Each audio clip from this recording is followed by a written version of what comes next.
I think are going to make the playoffs out of the West. I expect Seattle to be one of those teams. So, we'll see how it all goes down. When you've been in a not wreck, the situation you want to be in. Hurting, you're confused, the insurance company's calling you. Insurance companies are not your friend. They have a duty to their shareholders, not to you. That's why you need to call us to make sure that you are maximizing what you are entitled to. We've recovered over $100 million for our clients. Every case is different, no result is guaranteed. But one thing's for sure, we'll treat you like family.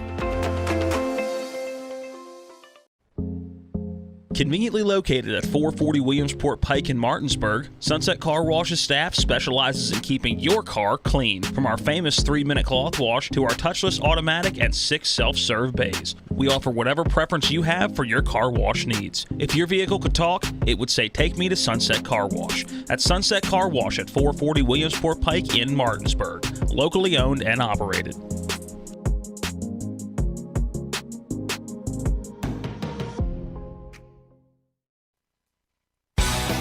Ollie's VIP Northside is the best local spot to catch all of your favorite high school, college, and pro sports, or to hang out with friends. Ollie's has a great beer and cocktail menu, along with a food menu that will blow you away. Ollie's offers multiple TVs to watch the game of your choice from anywhere at the bar, or their outdoor patio with cornhole and fire pit. So stop by and see for yourself today at 36 Veronica Drive in Martinsburg. That's Ollie's VIP Northside. We'll see you for the game.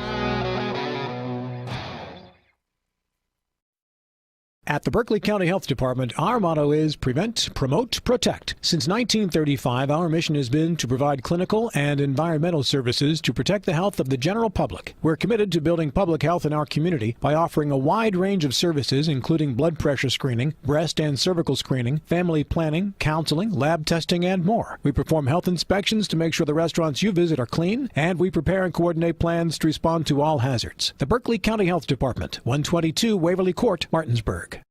The right attorney can make all the difference in the outcome of your case. I called Sutton and Janelle, the best lawyers you could ask for. Sutton and Janelle Attorneys at Law. 70 years of collective legal experience, family law, criminal defense, DUI, personal injury, and mediation. Sutton and Janelle got the most favorable outcome I could have expected. Visit Sutton and Janelle's new historic location, 224 West King Street in Martinsburg. Online at suttonandjanelle.com. Sutton and Janelle Attorneys at Law. They value your rights and are passionate about your success. The Palace Lounge in Martinsburg has a brand new list of daily specials. Monday, stop on in for burger night or enjoy a nice juicy steak every Tuesday and Wednesday. The Palace Lounge also offers freshly steamed shrimp Thursdays and chef specials every Friday and Saturday. Sunday is all-day breakfast and there are drink specials daily too. So come enjoy the Palace Lounge. You can find them on Facebook or call 304-267-7520. The Palace Lounge is located at 1350 Edwin Miller Boulevard. Let's go! Drink some beers! Mountaineer Grill and Pub! Conveniently located right off 81 at 214 Mid-Atlantic Parkway, Mountaineer Grill and Pub offers many daily specials, including happy hour 11 a.m. to 6 p.m. with $2 domestic bottles and $2.50 domestic drafts. Monday night is trivia night, Thursday night is wing night, and Wednesday and Sunday night is steak night. Let's go! Drink some beers! Mountaineer Grill and Pub!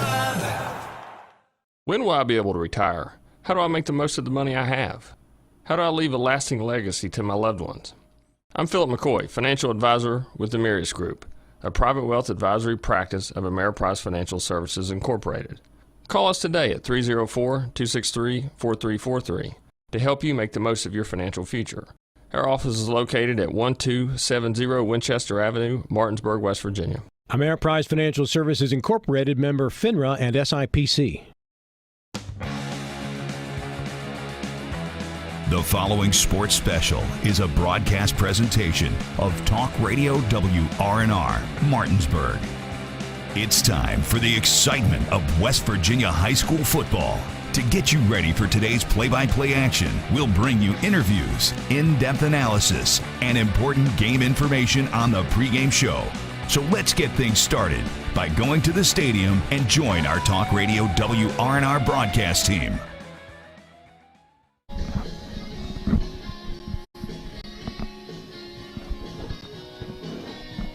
Here we go.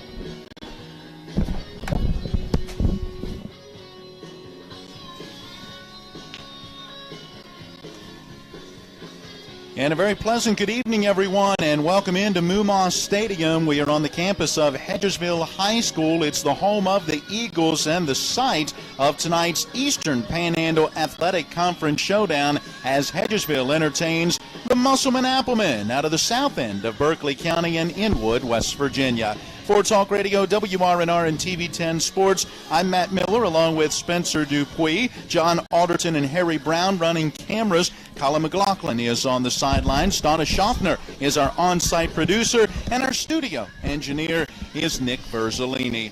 Well, here we are on a Friday night back at Moomaw Stadium where we were just a couple of weeks ago. This week now 7 of the season, and a game that has big implications in particular for Hedgesville, but frankly some big implications for Musselman as well, but not necessarily for the same reason, as they're trying to right the ship right now after a 1-4 start. Hedgesville right in the playoff mix at 3-3. Yeah, Hedgesville, for Hedgesville specifically, they've definitely made that jump this season, I think. And, talking to Coach Faircloth all season long, I think it has to do with the fact that they were able to get in the weight room this summer and work together as a team and just build that team bond that they weren't able to do last year.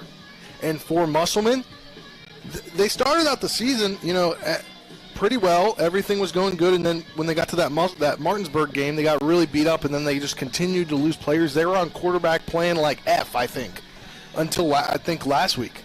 Yeah, Baden Hartman, starting quarterback, getting back into that lineup a week ago, and he will once again get the start in this one for Musselman. As you mentioned, for the Applemen, it was a good start. A 56-23 home victory against Spring Mills to get the season started. Look, you knew it was going to be a difficult challenge, having to replace, 20-plus seniors and key players from a year ago in that matchup against Martinsburg, and the Bulldogs went on for the 56-14 win. But right after that, there came Jefferson. They're having a great season, undefeated right now. 47-12, the Cougars got the win, and that was back-to-back losses for the Applemen. The one that I think hurts right now is the matchup against Sharando on September 17th, a game in which they put 43 points on the board but suffered a 49-43 loss after an open week. It was a loss at Morgantown just a week ago, 34-14 the final in that one, and we understand opportunities in that game, times inside of the red zone, but ultimately could not take advantage as they'll come in at 1-4 and trying to snap a 4-game slide. And I've got some late-breaking news just acquired from our Colin McLaughlin down on the sideline as he went over and talked with Matt Faircloth, head coach of the Eagles. He said that Nathan Albright is out tonight, their leading rusher on the season. Wow, that will be a big loss for this football team in a key matchup. Speaking of the Eagles, their season got started on a bit of a rough note. We were at that game at Washington to open the year, and they never really got the offense going in a 20-0 setback, but did get a victory in week 2, a hard-fought 14-12 win over Warren County, Virginia. That would be the start of back-to-back wins. Out to beat East Fairmont 28-0 at 2-1.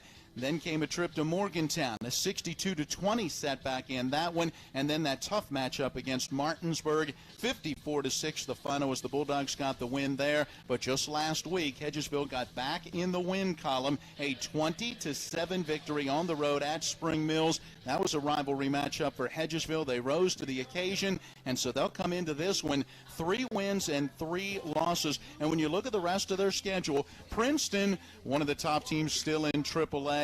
Jefferson, right up there, one of the top teams in AAA. And then Hampshire to close it out. That makes this almost a must-win tonight for Hedgesville. We will see how it plays out. Yeah, definitely. Some other players that are missing as well, just got word, is defensive end Greer. I'm trying to figure out Miguel Greer. Yeah. And then as well is Grove. Braden Grove, number 70. He's a tackle.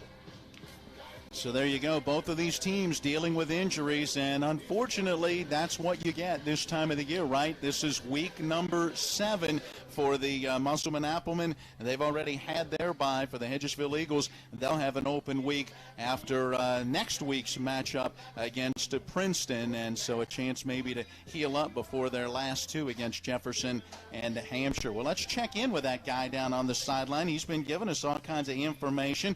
Colin, what's it like down there as we get ready for this rivalry matchup? Well, I was talking to some people in the student section. I might try to get him on now because Matt, he says he loves you, so I'm going to get his name and let him know. All right. All right. Wow. What's your name, Matt? Braylon Connor. Braylon Connor, and what do you want to tell Matt right That I love Matt Miller and he's my dad. Wow.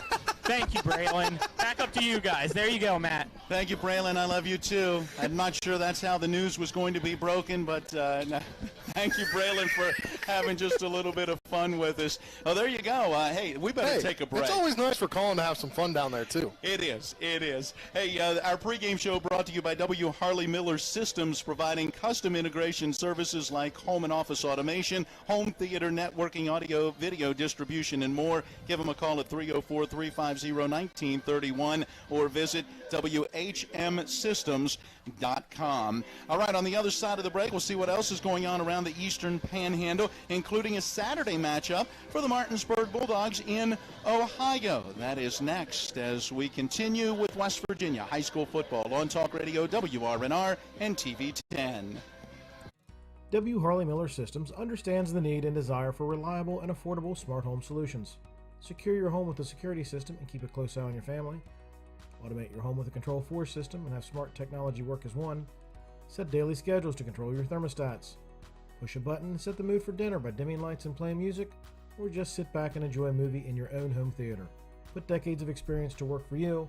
Visit us at WHMsystems.com or call 304-350-1931. Ollie's VIP Northside is the best local spot to catch all of your favorite high school, college, and pro sports, or to hang out with friends. Ollie's has a great beer and cocktail menu, along with a food menu that will blow you away. Ollie's offers multiple TVs to watch the game of your choice from anywhere at the bar, or their outdoor patio with cornhole and fire pit. So stop by and see for yourself today at 36 Veronica Drive in Martinsburg. That's Ollie's VIP Northside. We'll see you for the game. The Mid-Atlantic Group has been serving the area's insurance needs for 40 years. We are an independent insurance agency, therefore we can offer insurance from many insurance companies. Find the right coverage at the right price with Easy Payment Plan. Located at 201 West Martin Street in Martinsburg, the Mid-Atlantic Group is easily accessible from Morgan, Jefferson, and Berkeley County. To set up an appointment with a local insurance professional, give them a call today at 304-267-8989. That's the Mid-Atlantic Group at 201 West Martin Street in Martinsburg. Let them help insure you today.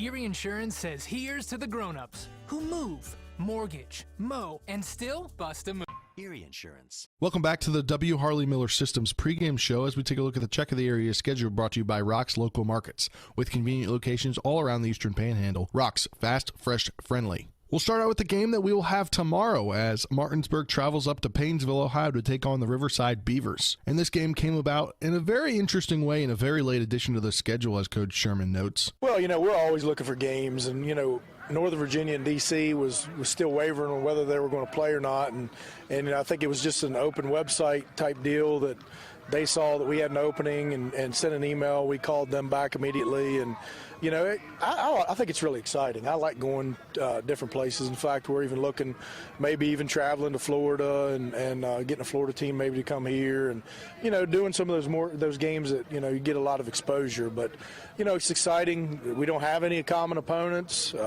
It's a pretty good team in Ohio against hopefully a pretty good team in West Virginia. And, we just get to see different faces and different teams and get to face different adversity.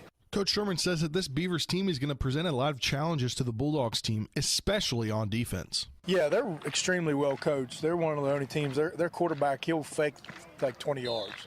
Like he's a really fast kid, and he's elusive. The running backs are really good, and then their guys up front really get after it.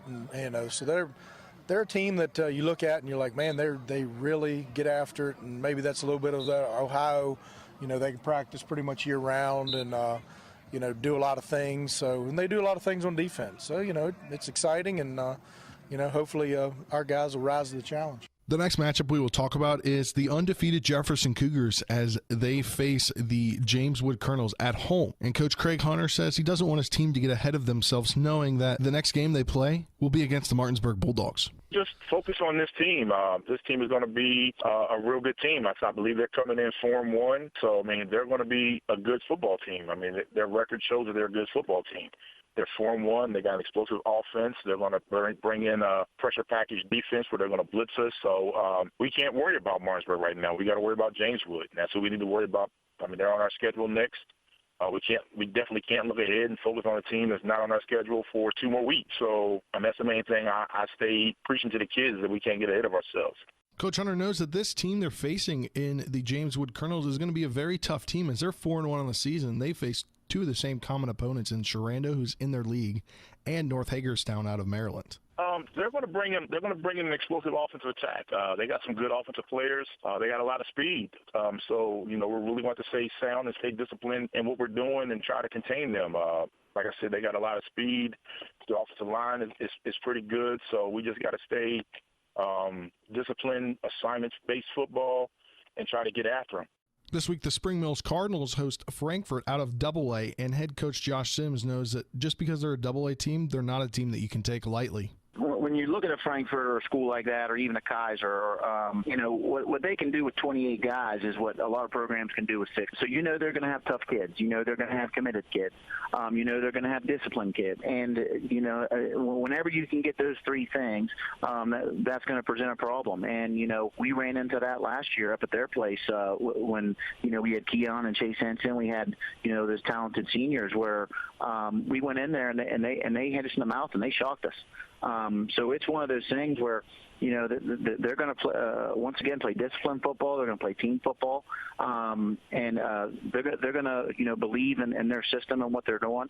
So, none of us here are taking Frankfurt lightly, and especially after last week, Hedgesville hitting us in the mouth and with Frankfurt beating us last year. So, this is one of those games for us, AA or not, Frankfurt's a tough football team.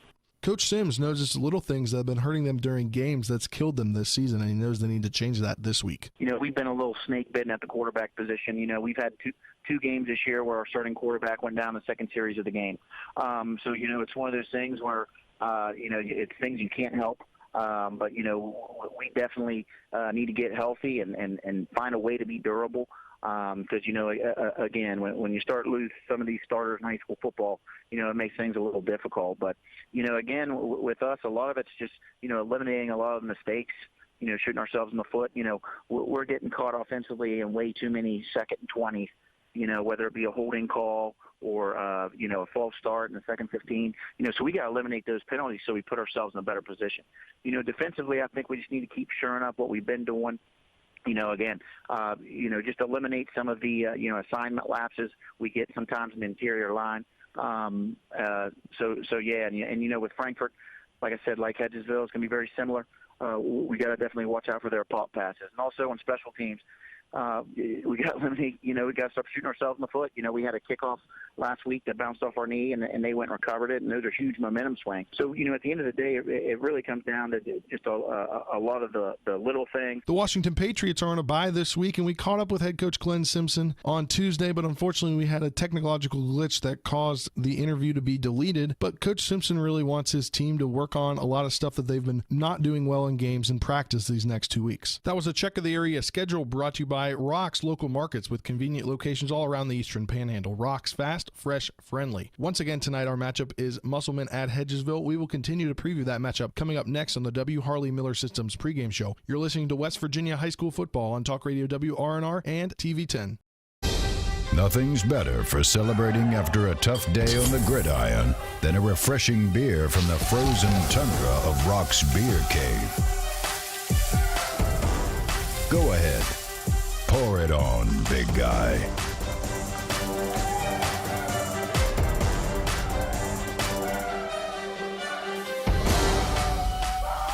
The beer was for after the game. Sorry, cold beer. Get your Rock's cold beer. When you've been in a wreck, you're hurting, you're confused, the insurance company's calling you. Insurance companies are not your friend. They have a duty to their shareholders, not to you. That's why you need to call us to make sure that you are maximizing what you are entitled to. We've recovered over $100 million for our clients. Every case is different, no result is guaranteed. But one thing's for sure, we'll treat you like family. Mayhem is everywhere. I'm your new bangs, and you can't stop staring at me. That's it. Just tilt the rearview mirror over here. And while you're checking me out more times than a library book, your car is wandering into that lane over there. More bangs. Neat. And if you've got cut rate insurance, you could be paying for this yourself. So get Allstate. Call Martinsburg Allstate agent Gary Kelly today at 304-263-4596. Whether you're heading to a high school, college, or professional football game, Johnny's has all your tailgating go-tos. Delicious wings, meatballs, shrimp, burgers, and dogs. Plus, Johnny's has everything you need to serve it all up. Party trays, utensils, plates, cups, and more.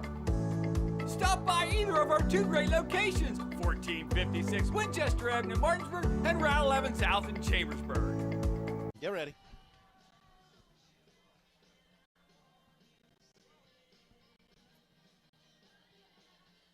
We welcome you back into Moomaw Stadium here at Hedgesville High School, getting ready for tonight's matchup with the Eagles entertaining the Musselman Applemen. Let's begin a breakdown of the visitors from Inwood. Spencer, we talked earlier about the struggles recently, the 4-game losing streak, and you talked earlier about the injuries. When we got a chance to talk with head coach Brian Thomas, who we will hear from in just a moment, off mic, he was talking to us about what those injuries have done to his team's offense and how they've had to try to adjust. Yeah, and me being new to the area, I learned a lot from our off-air conversations, especially with the whole rivalry going back to the 50s, and then the special things that they do for this week because it's a big rivalry. But yeah, the injury bug just really hit them, and they went to quarterback option D or F wherever they were. But they've got Hartman back. Hopefully he's still good to go tonight, and they're just trying to work through the injuries, trying to do what they can to just continue to compete this season.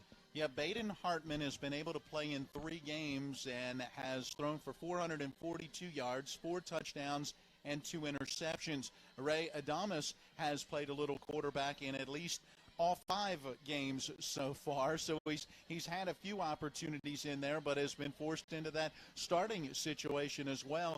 He's thrown for 162 yards with a touchdown and a pick. Nathan LaLiberty has played in a game in which he went 7 of 12 for 65 yards and a score, and even Kobe Hazlett has had a pass out of a halfback option type of situation. And talking with Coach Thomas, he said because of the different skill sets of the guys that have been in there at quarterback, it has changed the things that they have had to do to a point where last week in that matchup against Morgantown, they threw the football 40-plus times. You don't expect that out of Musselman football, especially after that last year and with Blake Hartman, the way that they would ground and pound. No, I don't expect that out of them at all, but they're not all here yet, are they? No, they've just got some of the specialty units out. I was about to say, that's not their entire team, is it? No. I know they were hurt, but I didn't. The injury bug is not quite that bad, but certainly one of the things that this team has to do, and that is to be able to slow down the Hedgesville Eagles. Now, it's not an Eagles team that's scoring a lot, and we'll talk about that a little bit later on, but for Musselman, part of the issue with the 4-game losing streak is how many points they have given up.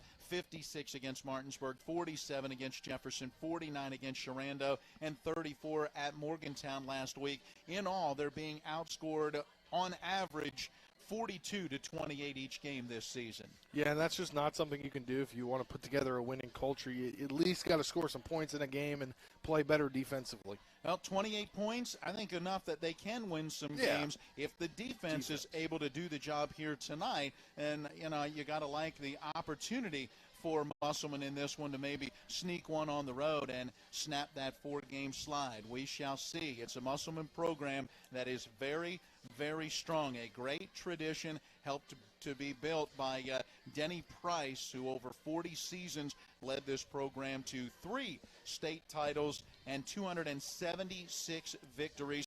The titles coming in 74, 82, and in 95 they beat Bluefield to be the only 16 seed to go on and win a state championship. Current head coach Brian Thomas, now in his 9th season, spent 6 years as an assistant coach under Denny Price, and Coach Thomas has kept that tradition going as you look at it over the last handful of years. 8-3 in 2016, the same record in 2017, 11-2 and a trip to the semifinals and a loss at eventual state champion Martinsburg in that round in 2018. In 2019, they finished 9-3, made it to the quarterfinal round, and last year 7-1, a big win over University 64-26 in the opening round of the playoffs, and then never got on the field again as a result of COVID. And that was certainly a team last year that could have contended for a state championship. Well, there's a little look at the Musselman Applemen as they get ready to play here tonight at Hedgesville. We'll continue that look as we hear from head coach Brian Thomas on the other side of this break. This is the pregame show brought to you by W. Harley Miller Systems. It's West Virginia high school football on Talk Radio, WRNR, and TV 10. The right attorney can make all the difference in the outcome of your case. I called Sutton and Janelle, the best lawyers you could ask for. Sutton and Janelle Attorneys at Law. 70 years of collective legal experience. Family law, criminal defense, DUI, personal injury, and mediation. Sutton and Janelle got the most favorable outcome I could have expected. Visit Sutton and Janelle's new historic location, 224 West King Street in Martinsburg. Online at suttonandjanelle.com. Sutton and Janelle Attorneys at Law. They value your rights and are passionate about your success. Looking to buy a home in the Eastern Panhandle? Having trouble getting your house sold? Then call Chris Ross and the Milestone Real Estate Group at Keller Williams. A Martinsburg High School graduate, Chris knows the local market, and he's proven it as the #1 real estate team in West Virginia in 2019. Milestone Real Estate Group at Keller Williams. Phone 304-579-7349 or go to callchrisross.com. Let's celebrate your real estate milestone together. Mayhem is everywhere. I'm your new bangs, and you can't stop staring at me. That's it. Just tilt the rearview mirror over here. And while you're checking me out more times than a library book, your car is wandering into that lane over there. More bangs. Neat. And if you've got cut rate insurance, you could be paying for this yourself. So get Allstate. Call Martinsburg Allstate agent Gary Kelly today at 304-263-4596.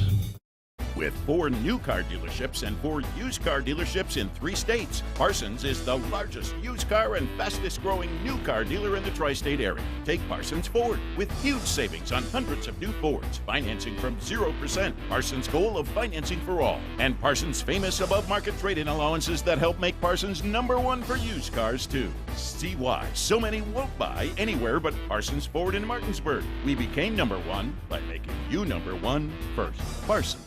We welcome you back to the W. Harley Miller Systems pregame show. We come your way from here at Waldeck Field at Denny Price Stadium. We're talking with B-Tom, Brian Thomas, head coach of the Musselman Applemen. Our conversation brought to you by Parsons Ford. They're on Shepherdstown Road, just east of Martinsburg. They became #1 by making you #1 first, Parsons. Coach, good to see you and talk with you a little bit. I know it would be good if it's under a little better circumstances. It's been a tough season. You've been battling through injuries, young guys on the field. What are you seeing from your team as you head into the stretch run? Trying to improve, that's our biggest thing. Coming in every day and just continuing to trying to get better. Obviously, we would have never thought coming into the season we'd be sitting here at 1-4.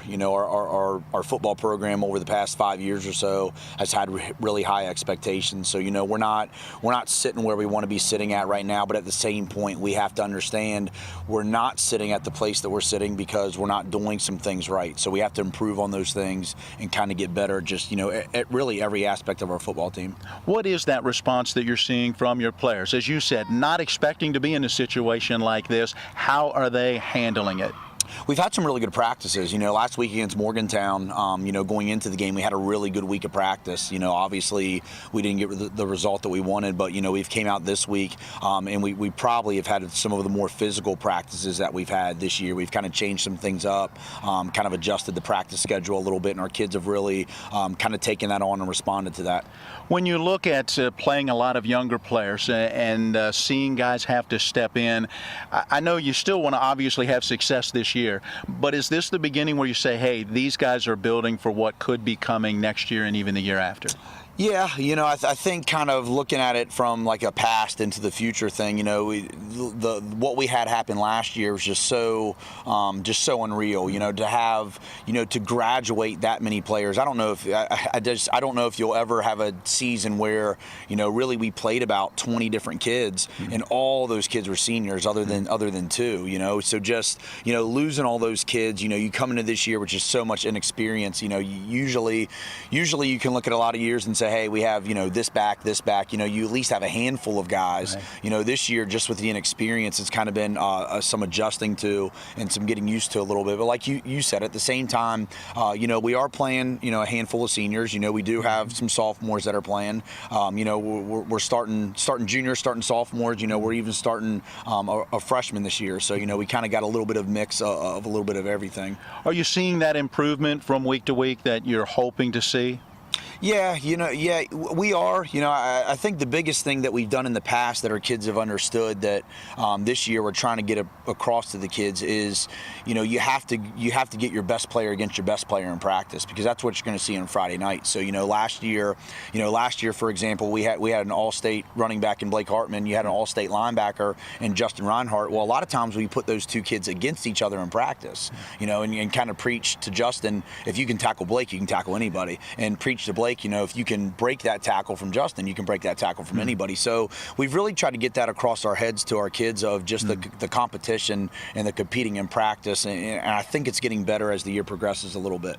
This matchup against the Hedgesville Eagles, longest rivalry in Berkeley County in the EPAC. What does that mean as you head into this one looking to get back in the win column? Yeah, I think, I told our team this week, a lot of people in the world, they look at the now. And a lot of people, even the people that you have, came moving into the area, it's Martinsburg.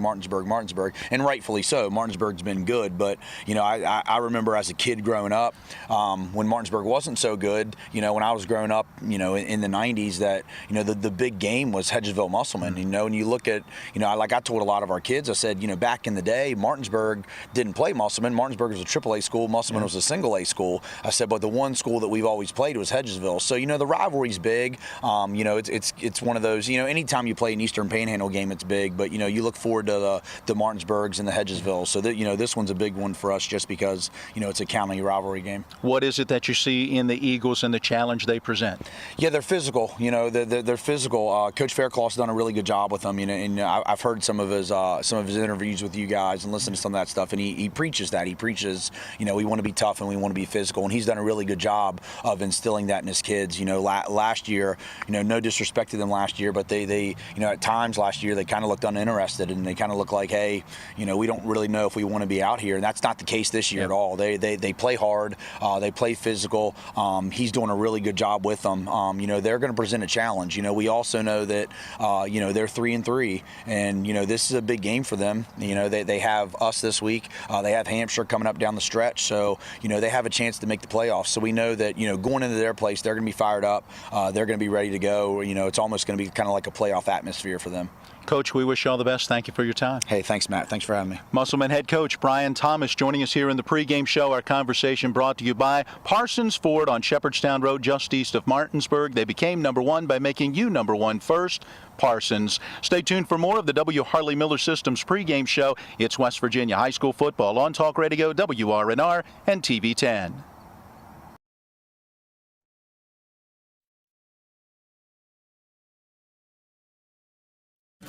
Erie Insurance says here's to the grown-ups who move, mortgage, mow, and still bust a move. But does your home insurance still fit? Erie helps you protect the home you've grown into, all at fair prices that are often less than the other guys. So how do you find the right coverage? Magic. Nope. Local independent agents who get to know you like this. Your local Erie agent in Martinsburg is Smallwood & Small Insurance. Get a quote at smallwoodandsmall.com. Erie Insurance.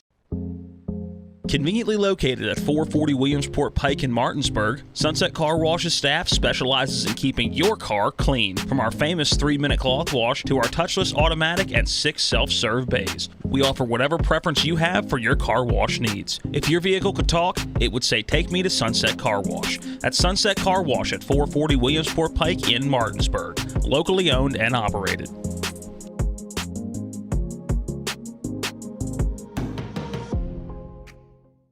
The Palace Lounge in Martinsburg has a brand new list of daily specials. Monday, stop on in for burger night or enjoy a nice juicy steak every Tuesday and Wednesday. The Palace Lounge also offers freshly steamed shrimp Thursdays and chef specials every Friday and Saturday. Sunday is all-day breakfast and there are drink specials daily too. So come enjoy the Palace Lounge. You can find them on Facebook or call 304-267-7520. The Palace Lounge is located at 1350 Edwin Miller Boulevard. When will I be able to retire? How do I make the most of the money I have? How do I leave a lasting legacy to my loved ones? I'm Philip McCoy, financial advisor with the Mirius Group, a private wealth advisory practice of Ameriprise Financial Services Incorporated. Call us today at 304-263-4343 to help you make the most of your financial future. Our office is located at 1270 Winchester Avenue, Martinsburg, West Virginia. Ameriprise Financial Services Incorporated, member FINRA and SIPC. Back again here at Moomaw Stadium. Matt Miller along with Spencer Dupuis, John Alderton, and Harry Brown on cameras. Colin McLaughlin down on the sideline. He's got a camera down there as well as a microphone. Donna Schaffner is our on-site producer, and Nick Verzolini is our studio engineer. All right, we've talked a lot about the visiting Musselman Appleman. Let's turn our attention to the Hedgesville Eagles. Spencer, 3 wins, 3 losses, coming off a victory against Spring Mills last week by a 20-7 final. When you look at their games, they are either typically winning by a bunch or losing by a bunch. Now, there was the 14-12 matchup against Warren County, but otherwise, games are being decided by 14 points or more. Yeah, and that matchup actually was at Spring Mills High School because of the rain-soaked turf here, the rain-soaked grass here. The turf there was able to be played on, and that was the week that the Washington Patriots had their COVID issues. That game got canceled, so they were able to play there. So it wasn't even a home game. They didn't get to play on their home field. Did get the 14-12 win. That snapped a lengthy losing streak as they did not get a win through their 7 games that they played last season, but getting in the win column against Warren County, then that 28-0 win against East Fairmont, 20-7 the win against Spring Mills. In the losses, 20-0, 62-20, and 54-6. And so let's see if this Hedgesville team can come out here in this one and be able to put up some points, averaging 15 a game. That's 88 points through their first 6 games. They're giving up about 26 points a game, but again, a lot of the 26 points a game coming in those losses as opposed to the 15 points a game, which again really is coming in those wins as they've been held to 1 touchdown in 1 game and shut out in another game. So they've got to get the offense going against a Musselman defense that frankly has at times this season had some struggles. Yeah, and what Coach Faircloth mentioned on multiple occasions over the last few weeks is that Morgantown prepared them for Martinsburg. They knew it was still going to be a tough game against Martinsburg, but those 2 games have prepared them to go down the stretch of the season and try and make a push to get into the playoffs. Well, that's it. They certainly have the opportunity because right now they are sitting at the number 17 spot in the WVSS AC computer rankings. That has them behind a pair of other 3-3 teams in Hurricane and in Lincoln County. And when you look at the rest of the schedule, very tough matchups coming up against Princeton, who is currently 5th, and Jefferson, who is currently 3rd. So for Hedgesville, that puts a lot of meaning in this game tonight, and then a season finale on the road at Hampshire if they are going to make that playoff push. And so we'll see if they can come out and get the job done. And as we found out early on in our pregame show, they'll have to do it tonight without their leading rusher, Nathan Albright, 585 yards on 102 carries and a couple of touchdowns. He will not be able to play tonight due to injury, and that means Kyle Whaley will likely get the start. And look at the difference in carries from 102 for Albright down to just 28 for Whaley. So it's, some of those came in that game against Martinsburg when they were putting the players in at the end, and he scored a touchdown. Yep, long touchdown run. So we'll see if he can have some of that kind of success in this one. All right, there's a little look at the Hedgesville Eagles. We'll hear from their second-year head coach, Matt Faircloth, after we take this timeout. It's the W. Harley Miller Systems pregame show in West Virginia high school football on Talk Radio, WRNR, and at TV 10. With 4 new car dealerships and 4 used car dealerships in 3 states, Parsons is the largest used car and fastest growing new car dealer in the tri-state area. Take Parsons Ford with huge savings on hundreds of new Fords, financing from 0%, Parsons' goal of financing for all, and Parsons' famous above-market trade-in allowances that help make Parsons #1 for used cars too. See why so many won't buy anywhere but Parsons Ford in Martinsburg. We became #1 by making you #1 first. Parsons. Erie Insurance says here's to the grown-ups who move, mortgage, mow, and still bust a move. But does your home insurance still fit? Erie helps you protect the home you've grown into, all at fair prices that are often less than the other guys. So how do you find the right coverage? Magic. Nope. Local independent agents who get to know you like this. Your local Erie agent in Martinsburg is Smallwood & Small Insurance. Get a quote at smallwoodandsmall.com. Erie Insurance. Let's go! Drink some beers! Mountaineer Grill and Pub! Conveniently located right off 81 at 214 Mid-Atlantic Parkway, Mountaineer Grill and Pub offers many daily specials, including happy hour 11 a.m. to 6 p.m. with $2 domestic bottles and $2.50 domestic drafts. Monday night is trivia night, Thursday night is wing night, and Wednesday and Sunday night is steak night. Let's go! Drink some beers! Mountaineer Grill and Pub! Hi, my name's Corey, and I'm here at Orsini's in beautiful Martinsburg, West Virginia. We no longer specialize in only appliances. We have kitchen design, countertops, cabinets, flooring, and even a new 1,200 square foot sleep studio with brands such as Stearns & Foster, Sealy, and Tempur-Pedic. 304-267-7251, 360 Heck Wilson Way in Martinsburg. We price match the big box stores, and we give back to our local community. Orsini's.com. Welcome back to the W. Harley Miller Systems pregame show. This segment sponsored in part by Parsons Ford. Parsons Ford just east of Martinsburg on Shepherdstown Road. They became #1 by making you #1 first. We're here out at Hedgesville with head coach Matt Faircloth. Another big victory last weekend against your rival. What does that mean that you guys were able to go down to Spring Mill, spoil their homecoming, and get a big 3-score victory? I think the big thing for us was, we came out, we struggled a little bit doing some things that we wanted to do.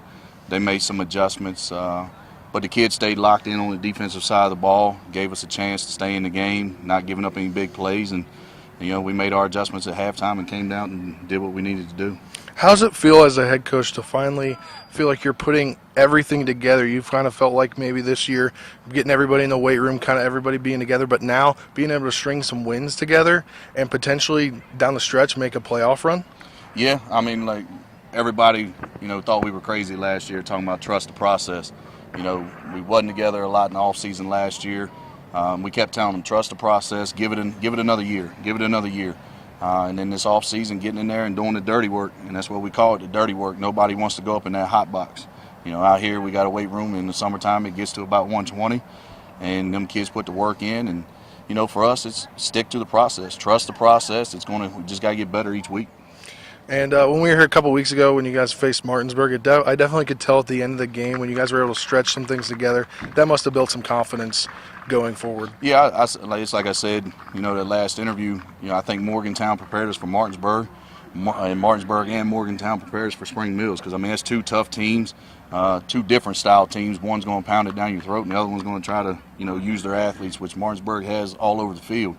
So for us, it was, keeping everything in front of us, rallying tackles, stick to alignment assignment football, and lay it all out there. But going into Friday night, we felt pretty comfortable. And this Friday night, you guys have another EPAC test. It'll be against a kind of shorthanded Musselman team this year. A lot of injuries, but you guys can't really overlook that game, knowing that you guys are building up, and it kind of seems like this year they're not as where they have been the last couple of years. But what's your mindset going into the game? This is a rivalry game. Anybody that's from around here knows that. Musselman and Hedgesville has always been a big rivalry. They got their special hammer for us. They got their, their ritual that they do just for Hedgesville week. So, at the end of the day, we're not overlooking anybody because we're not there yet. We're not better than anybody. We just gotta execute. We gotta work all week here, get the things done that we want to do, and go into that game focused, locked in, and ready to roll. What are some things offensively that you guys are going to need to do? Control the line of scrimmage. They're going to have some good size up front. Their linebackers fly downhill. The biggest thing for us is, we keep preaching it. We got to win in the trenches. And if we can do that, and, Kyle Whaley stepped up big for us last Friday night. And the one thing Kyle does, Kyle runs downhill really hard. So for us, some key guys stepping in. Sean Nelson just got back to us, so he's another threat that we can use on the outside, and Tanner Matthew on the edge. So we got some guys that we can throw the ball to, too. What about on the defensive side of the ball? Them fellas been playing lights out up front. And even, we got Jake Young, a freshman, starting at linebacker, all 165 pounds of him. But he's been learning on the fly due to injuries. But, secondary-wise, Kanye Smith, I think he's got 3 picks on the season right now. And Luderot, I think Justin Luderot's leading us in tackles. I think he's up to like 60, 65 tackles. So for us on the defensive side of the ball, it's guys stepping up, flying around, playing fast, playing physical, staying in line with assignment football. And there's your favorite phrase. It is. All right, Coach. Well, thanks for joining us. Best of luck this Friday. I appreciate it. And that'll do it for this segment of the W. Harley Miller Systems pregame show. Coach's interview brought to you by Parsons Ford, just east of Martinsburg on Shepherdstown Road. They became number one by making you number one first. We'll be back with more previewing West Virginia high school football right here on Talk Radio WRNR and TV 10. Ollie's VIP Northside is the best local spot to catch all of your favorite high school, college, and pro sports, or to hang out with friends. Ollie's has a great beer and cocktail menu, along with a food menu that will blow you away. Ollie's offers multiple TVs to watch the game of your choice from anywhere at the bar, or their outdoor patio with cornhole and fire pit. So stop by and see for yourself today at 36 Veronica Drive in Martinsburg. That's Ollie's VIP Northside. We'll see you for the game. If you're in an accident, the first thing that you have to do is call 911. You have to get medical care immediately. The next thing you need to do is call us.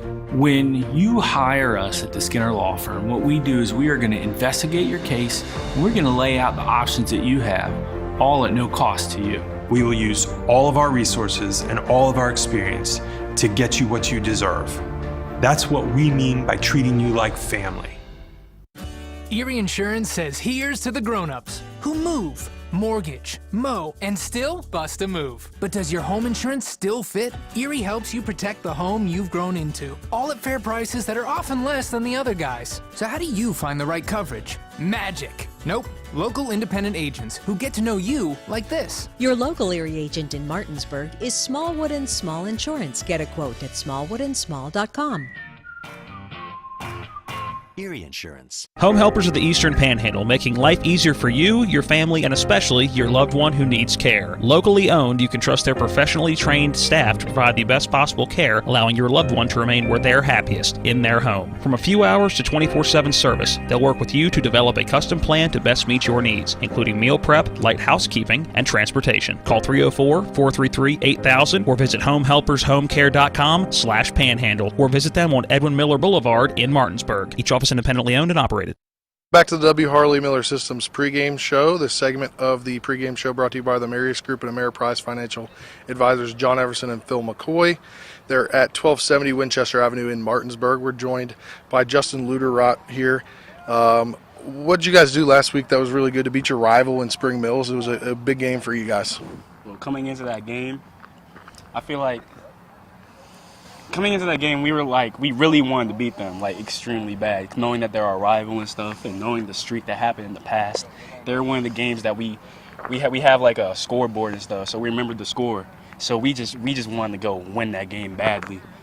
How does it feel knowing that this season you guys have just gotten progressively better, not only better on the field, but kind of better knowing each other? I know we've talked to head coach Matt Faircloth a lot, and he said the things along the lines of being able to be in the weight room this past summer, and getting to know all the players has been a better transition for you guys instead of having last year where you didn't really get to be around each other much. Yeah, it feels really good because, like, we're all connected now. It feels better. Like, last year we were all taken away from the weight room through the COVID and stuff, but now we're all together. Us as seniors, our class, we haven't really won football games like that, but seeing the progression coming and knowing that they're going to be straight in the future makes us feel even better. And this Friday you guys have another big EPAC matchup. Yes, sir. How is it knowing that you guys can really make a big dent into kind of the playoff system where you guys were a couple weeks ago? You know, you really knocked Spring Mills out of there, and now you guys have potential the ability to even build yourselves up with facing this Musselman team on Friday. Well, Coach says it all the time. It's really rare that a team that went 0-19 from the past 2 years is going to take a playoff run. So that's our goal right now. And knowing that we have Musselman next week, our rival, we're trying to make that true. What are some things you guys are going to have to key in on to get a victory? I'd say offensively, our line just gotta go through our blocks and stuff. Like, that's really it for me. Really, that's all I've seen so far. Our defense is pretty okay right now. I want to ask you this one question. Yeah. It kind of may sound weird, but we've heard it all season from Coach Faircloth. What does alignment assignment football mean to you? Basically knowing where you're at, where you're supposed to be, what gaps you're supposed to go, and what you're supposed to block, all that stuff. That's something else we need to low-key work on, but I feel like this week we're going to get in touch with that a lot, so we'll be fine and be ready for Friday. All right, well, thanks for joining us, Justin. Best of luck this week. Now we'll send it down to Musselman with Matt Miller. Spencer, thank you very much. We are here at Musselman High School where we continue our In the Huddle segment brought to you by the Mirius Group and Ameriprise Financial Advisors, John Everson and Phil McCoy. We're talking with quarterback Baden Hartman. Baden, thank you for a little bit of time. Give us an idea of what this season has been like for you, battling through injury, a young team. What's been going on out on the field? What's it been like? It's definitely not the season we expected to have, but we had to battle through those injuries and overcome them, so hopefully we can get the win on Friday night. As a leader on this team, when you say it hasn't been the season that we were expecting it to be, take us through a leadership role, and how do you make sure that you guys stay fresh, on top of things, and ready to go each game? We have to push them through practice each week, each day. Practice like running the ball, throwing, catching, just push them through like the conditioning stuff, and hopefully we have a better practice all week. Give us an idea of this offense. I know it's had to change off and on throughout the course of the season. How challenging has it been kind of staying on top of things? We basically have a new offense about each week. So we have to know the basics of them and just practice them each and every day and get better at them. All right, dual threat. Do you like to run it or do you like to throw it, or does it really matter? I like to throw the ball, but if I have to run it, then I'll run it, but I usually throw the ball. So. All right, tell us about those guys up front protecting you. What are you seeing from them? They've gotten a lot better throughout the year, and hopefully they'll protect me Friday night. All right, Friday night, the Hedgesville Eagles. This is a rivalry type of matchup. Tell us what it's like for you guys. They're very physical off the ball. They come off the ball really hard, but we just have to know what they're doing and like attack them and have them I don't know. You got to try to keep them off balance, right? Yeah. Keep them guessing, and so hopefully you'll be able to do that. In order to get that done, what is this week of practice like? How important is that intensity level each day to make sure you're ready for Friday? We have to come out like hard at practice and know what we're doing and just get things done. Baden, thank you for your time. We greatly appreciate it.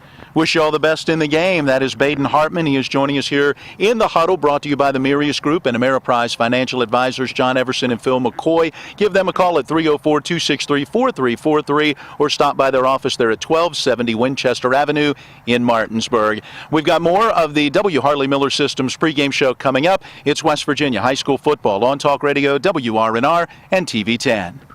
The right attorney can make all the difference in the outcome of your case. I called Sutton and Janelle, the best lawyers you could ask for.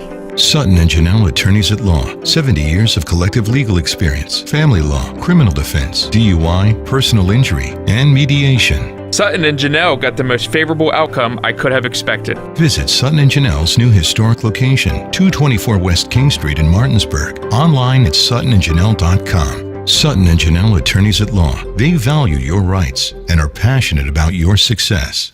Looking to buy a home in the Eastern Panhandle? Having trouble getting your house sold? Then call Chris Ross and the Milestone Real Estate Group at Keller Williams. A Martinsburg High School graduate, Chris knows the local market, and he's proven it as the #1 real estate team in West Virginia in 2019. Milestone Real Estate Group at Keller Williams. Phone 304-579-7349 or go to callchrisross.com. Let's celebrate your real estate milestone together. I have somewhat of an aggressive personality. People will tell you that it's not always a good thing. I wanted to have a clothing line that represented me and what I am, but also somebody else. When I came up with aggressive, it stands for actively giving, righteously executing, and sincerely vigorous. Anybody can do that. You know, from a small child doing a good deed or holding the door for someone, or to having somebody pump gas for somebody else. Anybody can do that.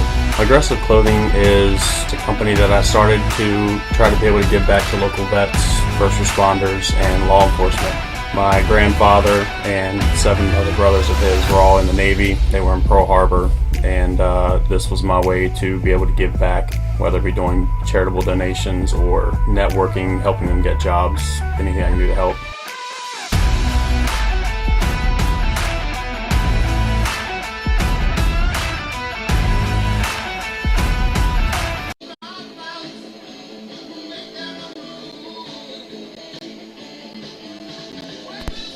We welcome you back into Moomaw Stadium, home of the Hedgesville Eagles. The Eagles getting ready to play host to the Musselman Applemen. It's time for Keys to the Game. They're brought to you by the Mortgage Center on Edwin Miller Boulevard in Martinsburg. The key to buying the right home is securing the needed financing with low interest rates and closing costs. Call the Mortgage Center at 304-267-9040 or find out more online at mortgagefinancing.com. All right, Spencer, let's look at keys to the game. Which team you want to start with? Start with the Hedgesville Eagles. It's their homecoming, I believe, too. A lot of activities going on around this one, a rivalry matchup. Huge rivalry matchup, as you heard from head coach Matt Faircloth in the interview. We'll tell you more about the series and how it has played out, but right now, what is it that Hedgesville needs to do to come out of here with a win? Well, it kind of changed a little bit from what I had thought about going into this game before we got here today, doing my prep work and everything. But it has changed now. They got to continue to play their style of football, that being that hybrid kind of wings T style of offense. But Whaley has to step up now that he's thrusted into this position with Albright out. So if he can play well tonight, I think they'll play well. Kyle Whaley will get the start at the halfback position as Nathan Albright out with an injury. So let's see if that offensive line can open some of those same holes and if Whaley can bust it through. So they've got to get that ground game going. What is it that the Musselman Applemen will need to do to come out of here with the win? I've got kind of a combo for this. I think they need to kind of refine their identity. They found it a little bit last week offensively with Hartman being able to come back and play, but I also think defensively they need to stop the running game of Hedgesville, especially because they're without their starter that I just mentioned, Albright. So if they can disrupt the holes, plug the holes a little bit better, they can stop the running game and really stop the Hedgesville offense. There you go. Keys to the game brought to you by the Mortgage Center on Edwin Miller Boulevard in Martinsburg. The key to buying the right home is securing the needed financing with low interest rates and closing costs, and you can do that by calling Mark and Cheryl Savitt at the Mortgage Center, 304-267-9040, online at mortgagefinancing.com. That will put the finishing touches on our W. Harley Miller Systems pregame show, providing custom integration services like home and office automation, home theater networking, audio video distribution, and more. You can phone them at 304-350-1931 or visit whmsystems.com. So we will take a break, and when we come back, it's a look at today's starting lineups as we get you ready for the opening kick and play-by-play. It is Musselman at Hedgesville and Talk Radio WRNR and TV10. Remember that last trip to the auto mechanic? I also think your solenoid gasket is bad. What? Yep, that'll be another $500. Forget that and go to D&N Auto Specialist at 230 Tavern Road, Martinsburg, where honesty is their best policy. Serving the Eastern Panhandle since 1974, D&N Auto is family-owned and operated, specializing in exhaust alignments and tires. From general maintenance to major overhauls, they'll treat you right. Call D&N Auto Specialist at 304-267-4078. A reputation for caring, a legacy of service. At Brown Funeral Homes and Cremations, it's been our story since 1880. A family-owned business, we support the needs and wishes of families. We offer traditional services, as well as many options for cremation, customized remembrances, and pre-planning. Brown Funeral Homes and Cremations retains its family atmosphere and stays true to its roots. Contact us for advanced planning, or at your time of loss. We're here when you need us. And that concludes today's pregame show. We play every play like it's the most important play of the game. Let's go. Coming up next, it's the starting lineups, opening kick, and play-by-play action of West Virginia high school football. Today's game is being brought to you by Bechtel Jewelers, the Brown Funeral Homes and Cremations, Friends of Jason Barrett, Hagerstown Ford, the Medch & Ferretti Law Firm, Kelly Allstate Agency, Milestone Realty, Miller Honda, the Mid-Atlantic Group, the Mirius Group, Orsini's Home Store, the Palace Lounge, Parsons Ford, Rocks, Spring Valley Farm Market, Sunset Car Wash, the Sutton and Janelle Law Firm, Smallwood and Small Insurance, and WVU Medicine, Berkeley Medical Center, and Jefferson Medical Center.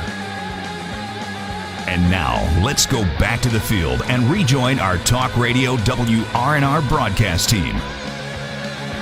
The front line is Xavier Pollard and Dennis Pike. It looks like at tackles, guards are Jaden Bunny and Isaiah White, and the center is Nick Banks. Defensively, along the front line, James Foy and Troy Wollaston are ends with Jaden Bunny and Isaiah White as tackles. Linebackers, Kobe Hazlett, Kellen Smith, and Alex Skaggs. The strong safety is Caden Johnson. The free safety is Baden Hartman. And corners are Ray Adamas and Logan Shelton. Let's turn to the Hedgesville Eagles.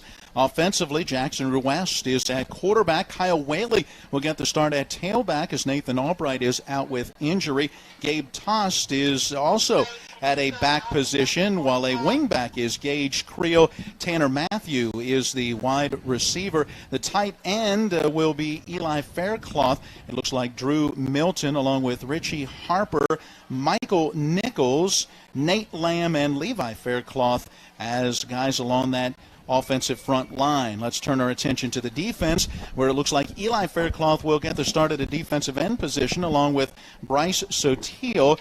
Richie Harper and Gabe Tost are on the inside of that defensive front line. You've got Nick Wood and Kanye Smith as corners. Linebackers will be Gage Creel, Jake Young, Kyle Whaley, and Justin Lutterott. And the free safety would be Nathan Albright, so we'll have to see who is in that spot, but it very well could be Jake Young moving there, and then we would see Brenton Whitmore perhaps at a linebacker position. We'll keep an eye on it. Starting lineups brought to you by D&N Auto Specialist, where honesty is their best policy, family owned and operated since 1974. Get your vehicle fixed right the first time at D&N Auto, 230 Tavern Road in Martinsburg. All right, let's send it down to the sidelines, find out who today's game officials will be and what the atmosphere is like. Here's Colin.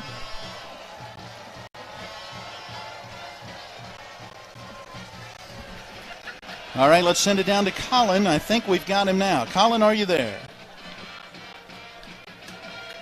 Thank you, Matt and Spencer. Right now, kind of quiet here on the Hedgesville sideline, but just wait until the Eagles come out and that student section right in between you guys up top and me down here below. It's about to get really loud. Our officials for this evening's game, let me just pull it up.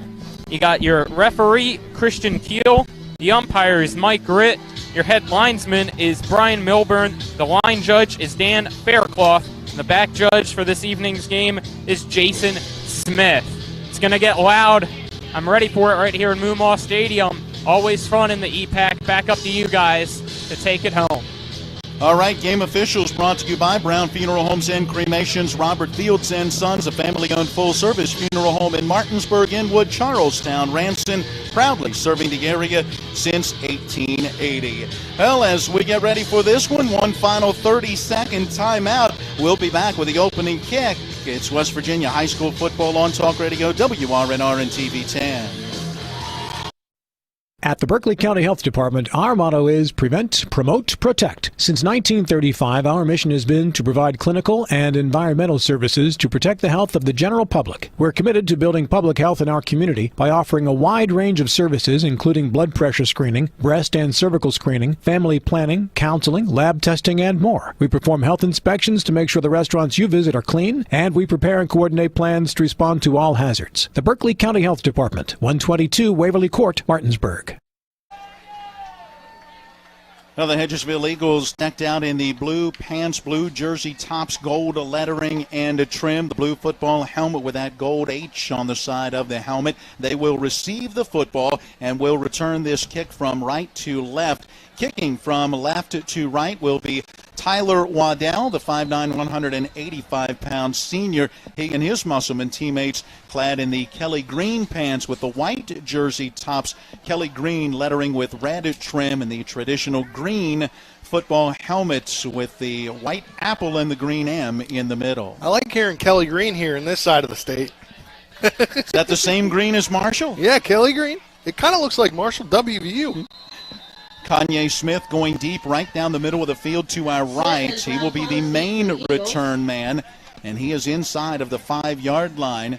Let's see if Waddell will elect to kick deep or if Musselman head coach Brian Thomas will have him squib it along the ground. Here is the approach, and it's a popped-up short kick along the far side. Up man coming up, fumbles the football. It's free at the 41-yard line. I believe that was Rue West, who was one of the up men on that far side who did not signal fair catch. He came up trying to catch it and maybe sprint through that defense, and it went right through his hands and covered by Musselman. Wow, and if you want to change the course of this game somehow, that's not giving the ball to the team that was supposed to receive the ball right off the bat. Opening kick brought to you by the Berkeley County Health Department. Prevent, Promote, Protect. They're at 122 Waverly Court in Martinsburg. Phone 304-263-5131. So from the 41 of Hedgesville on first down and 10, Baden Hartman under center. Has a single set behind him. Now a slot man comes into the backfield and will line up in an I formation. They'll run a reverse pass down the middle. Catch is made. Logan Shelton wide open at the 15-yard line, able to pull that one in. That was Ray Adamas who made the throw, and just like that, it will be first and goal for Musselman. Yeah, and no stranger right now to being able to pass the ball. Ray Adamas, he had to do that for prior to last week, the last few weeks. And, you know, when you run trickery like that, you're going to find somebody open down the field because the defense is just going to get too confused. 35 yards on the pass completion. First down, goal to go. Adamas out there at quarterback taking that shotgun snap, moving here to his right, finds a cutback lane, sidesteps a man at the 1 and into the end zone for the Musselman-Appleman touchdown. 2 plays in, and Musselman has the lead. And if you're Musselman, come out, you try that, get kind of a pooch kick, and it works for you. Then you go 2 plays later, touchdown, and this, if you're head coach Brian Thomas, this is what you want to do in a rivalry game like this. Get up first touchdown and you also get the ball coming out of the half. Wow, the momentum in this one very quickly going to that far sideline. The snap placement and kick as Waddell adds the PAT. It is up and good. 11 minutes, 20 seconds to play in quarter number one, and it's Musselman 7-0 over Hedgesville. Welcome to La Bella Vita, named for my Grandma Vita. Our mountaintop getaway honors her legacy while complementing the home's spectacular views. This recently renovated property boasts a breathtaking landscape of Deep Creek Lake while providing great open interior spaces for a sensational vacation. You'll immediately notice the great room allows for entertaining, dining, and relaxing after long days on the lake or skiing on the slopes of Wisp. Your family and friends will enjoy relaxing in all the open spaces. The home features 6 bedrooms, including 4 that are private suites. And each of the 4 levels of this home feature amazing visibility as far as the eye can see. Like our family, we hope you enjoy making memories here on the mountain. We love sharing the spacious, warm, and inviting home that overlooks the lake. Cheers to the beautiful life, La Bella Vita.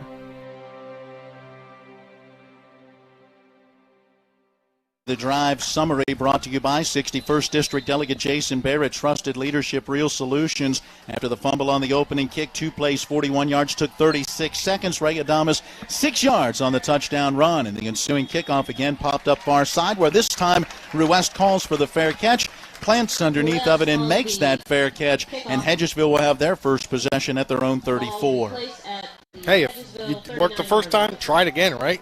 Well, that's it. You're going to pop it up over there. You're risking the chance, if you will, for Hedgesville to fumble. For Musselman, look, you're giving them decent field position, but you're not risking the chance for that long return. And right now, Hedgesville has to stick with the game plan. Hey, you're down early 7-0, but a lot of time left in this one. Ruest out of the gun, awaits that snap, takes it, hands it off. That is Whaley, the tailback, moving to his right, finds a little cutback lane to his left, and a nice job to get out to the 39-yard line for a gain of 5. Yeah, and just, when we were here for that Martinsburg game, Coach Faircloth kind of keyed on at halftime. He keyed on just being able to get bursts of yards. And if you can get bursts of yards, good job on him. 28 carries, 312 yards, 3 rushing touchdowns for Whaley coming in. He'll get the carry again here, but not much room. He does get across the 40 to the 41. Give him 2, and it's 3rd and 3. See what Hedgesville can do as they bring the play in from the sideline. Both of these teams will huddle at times. Both of these teams will run the football a lot. This has the potential to be somewhat of a quick-moving type of game. Ruest out of the gun with a back to his left side, takes that snap, wants to throw, wide open receiver, and overshoots his intended target. A missed opportunity as Tanner Matthew was wide open down the middle of the field, cutting from left to right. Yeah, Tanner Matthew, the leading receiver on the team so far this season, 9 catches, 284 yards. 1 touchdown, was looking for touchdown number 2 right there. Boy, if that pass is down and he is able to pull it in, that would have been a touchdown, as he was well behind the defense. Instead of the score, the punting unit will come on. Riley Bubb, the senior, will be doing the punting. And no Friday soccer game conflict, so we have the kickers, or they have the kickers in Hedgesville. He gets away a booming kick. At the 20-yard line, it bounces away from Adamas. Did he touch the football? It will be ruled dead at the 21 as Hedgesville picked it up, and the officials have yet to give an indication. I believe they are going to say that Adamas got away from it, did not touch it, and it will be Musselman football. 2 officials getting together. The entire Hedgesville team thinks it's their ball. Boy, it was very close as Adamas was approaching that football, but the officials are going to say, yes, he did touch it. Wow. It will belong to Hedgesville. Special teams mistakes on both sides of the ball so far. Both teams make special teams mistakes, give the other great field position inside their own end. Well, Adamas did not go after the football, so he tried to sell it as though he did not touch it, but ultimately they will say that he did, and that is turnover number 1 now for Musselman. So each team with an early turnover, And the Hedgesville Eagles are set up at the 21-yard line in Appleman territory. We will check in with Colin after this play to see what he could see from the sideline. There is the handoff in the backfield, and Whaley very quickly gets thrown down. Helping to lead the charge was Kobe Hazlett. Also looked like Chris Jackson was in there as well. It'll be a loss of a couple. Colin, what could you see from down on the sideline on that punt? Well, Matt and Spencer, I saw the official definitely put the marker down as if it was touched. It seemed like everybody else was trying to make it look like it didn't, especially on that Musselman side, but it's Hedgesville ball. All right, there you go, Colin. Thank you very much. That was a loss of 3, so a 2nd and 13 coming now from the 24 of Hedgesville. Ruest out of the gun with Whaley to his left side, takes the snap, but hang on, penalty markers down, and somebody moved early. -5 on the procedure for Hedgesville, their first penalty of the game. And it goes to 2nd and 18 with the ball now back at the 29. They are headed in the wrong direction, down 7-0. 9:21 to play here in quarter number 1. Hedgesville moving from right to left. Ball's along the near side hash mark on this natural grass surface. 3 receivers headed out to the wide side right. Whaley to the right of the quarterback as Ruest looks over the defense, has the shotgun snap with a man in his face, throws far side, penalty marker down, catch is made, and the receiver very quickly taken down. That's Sean Nelson, who was twisted down on the play by Kellen Smith along that far side at the, 26-yard line.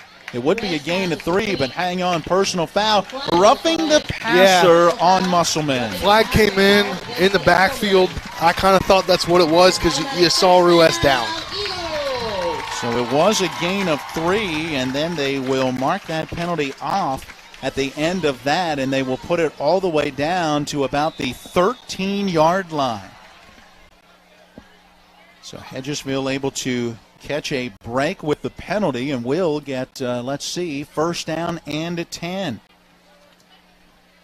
Chance to try to tie it up, down 7-0, 8:43 on a running first quarter clock. Handoff Whaley over top of the left side of the line. He pushes hard down close to the 10. Give him a gain of 3. Yeah, Musselman. Defenders are playing. They keep pushing it after the play as well, and I just saw a ref go up to a player and calm him down. I mean, you don't want this rivalry to get as intense as it did in, 1964? 1963, we got reports that there was a fight in that game that ultimately led to no game being played in this series in 1964. By the way, in 63 it was a 20-20 tie, and after not playing in 64, the 65 game ended up as a scoreless tie. 2 of 3 ties overall in the series. Ruest to throw. Fade back near corner of the end zone and overshoots the intended target. Adamas was right there with great coverage on the intended target, Sean Nelson. With the incompletion, it's 3rd down and 7 from the 10-yard line. And if you're Russ there, you just put a little too much on the pass, but it could have been picked if you didn't put enough on. Yeah, that was a dangerous pass out here to the wide side of the field, and he did the right thing. It was either his guy going to be able to go up and get it, or no one was, and in this case, no one able to get there. That ball actually out a little closer to the 11-yard line. Ball on that far side hash mark. On this 3rd down, we'll call it 8. Ruest looking over the defense and a near offside or encroachment on Musselman, but the blitzing linebacker got back. Here's a pass to the far side. It's a jump ball in the end zone and ultimately incomplete. He dropped the ball as he was going to the ground. He couldn't come to the ground with it. I believe it was Tanner Matthew. Yes, it was Matthew who he was trying to get to that football to, but Tanner Matthew unable to pull it in, and the field goal unit is coming on. Riley Bubb to do the kicking. Ball will be set down along the far side hash mark at about the 17, so a 27-yard field goal attempt. Plenty of leg and no good, as apparently he left it wide to the right. And if you're Hedgesville, you really needed that to stay in the game because you're giving the ball back now. You could go down 14-0. Well, yep, that definitely hurts as they had a golden opportunity. Meanwhile, for the Musselman Applemen, maybe you gain a little bit of momentum as your defense is able to do the job even after the mishandle on the punt. And now your offense gets back out there. You've had a one possession and scored in just 2 plays. 7:43 to play here in quarter number 1. Second possession for the Applemen, and they will take over at their own 20 as the ball gets set down. Baden Hartman out of the quarterback spot as a man in the backfield. Takes that snap, fakes the handoff. Hartman keeps it around the corner on the left side. Will get to the 25 and then wrestled down at the 26-yard line. That game will be good for 6 yards. Good hard running that time by Baden Hartman. Hartman on the season. 19 carries, 57 yards. So it's not necessarily he hasn't run played the ball that much. a lot. No, that's true. Was hurt. From the 26 on a 2nd down and 4. Snap goes back, and here's a pitch in the backfield. Running here to the near side, cutting back to his left is Hazlett, but no place to go for the 5'9 senior as he went right back into the teeth of that defense. May have gotten a yard. It's going to all depend on the spot. Will they put it at the 26 or the 27? We'll call it the 27 for a 1-yard gain and a 3rd and a long 3 coming up. First carry for Hazlett. See who's in there taking that direct snap this go around. I believe it is Hazlett. It is. He will stay in there at quarterback this time. There is that snap back, and Hazlett here to the near side, bursts through a hole, takes on a tackler, and has the first down as he's out close to the 35. Eagles player helmet came off. It's 77. Yeah, Richie Harper. So that pickup good for just about 7, almost 8 yards. It is a first down for Musselman, and they keep this drive going from the 35-yard line. Still in Appleman territory. Clock winding, 7-0. The lead for Hedgesville. 6:07. Got some. I don't understand what's going on here. You got an assistant coach trying to talk to the refs. I think there was a question regarding the young man coming out with a helmet off, and so now they get Drew Milton in there as a defensive end. I don't know if you could pick it up over the I did hear that signal, but you could hear, that is DJ Adams hollering, hey, I need a defensive end to get him in there. Hazlett stays in at quarterback, takes that snap again, running here to this right side, very quickly shut down. Xavier Kirk, sophomore defensive back, part of the crew to help bring him down, but leading the way was Gage Creel. Mark him out to the 36, so +1. That's 3 straight carries for Hazlett. And you look at Hazlett's numbers coming in, 37 carries, 200 yards, and 5 rushing touchdowns. 2nd down and 9. Snap back. Adamas this time at quarterback. He's going to keep it. Finds a little opening getting into that linebacking core before eventually being spun down by Nelson. Yeah, and just watching the other parts of the play, not necessarily where the play is going, you can definitely tell the intensity of this rivalry game, and we're just in about halfway through the first quarter, just over halfway through. Pickup of exactly 9 yards, what he needed there, as they set the football down out at the 44, waiting for the sticks to get set on that far side as Musselman already ready to go. Adamas with a couple of carries for 15 yards. They're still having some trouble with the chains on the far side. Yeah, and back to that play, it seems like that Hedgesville was tipped off. That Hardman was coming back. It seems like they weren't really preparing for much of Adamas. Baden Hartman back in there at quarterback. Has a back behind him. That's James Foy, who's yet to get a carry. There's the snap back and a pass deep down the middle, looking for Hazlett, but overthrows him. He did have a step on the defensive back, or in this case, Gage Creel, but the pass had a little bit too much on it, and it's incomplete. Hartman 0 for 1, as the only other pass for Musselman so far in this one came from Ray Adamas, and he completed it for 35 yards on that end-around pass. And that's been at least the second time so far in this first quarter that there's been wide open players, and I know Coach Faircloth is not happy at all because he preaches alignment assignment football. 2nd down and 10 with a give this time to Foy, and on his first carry, he is going to get shut down after just a 1-yard gain, making his way to that 45-yard line. Nice job by the interior of that defensive front, and then the linebackers filling the holes for Hedgesville. Call it a 3rd down and 9 from their own 45, 8th play of this possession. Out of the shotgun, Hartman with 2 receivers each way, taking that snap. He's looking far side, lets it go. Diving catch by Hazlett just across the midfield stripe at the 49-yard line of Hedgesville. But that gain is only going to be for 6 yards, and it will be a 4th down and a long 3, maybe even 4.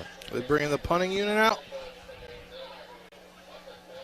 Pretty good pass that time, but just a route that was not going to give them a chance to get the distance they needed for the 1st down.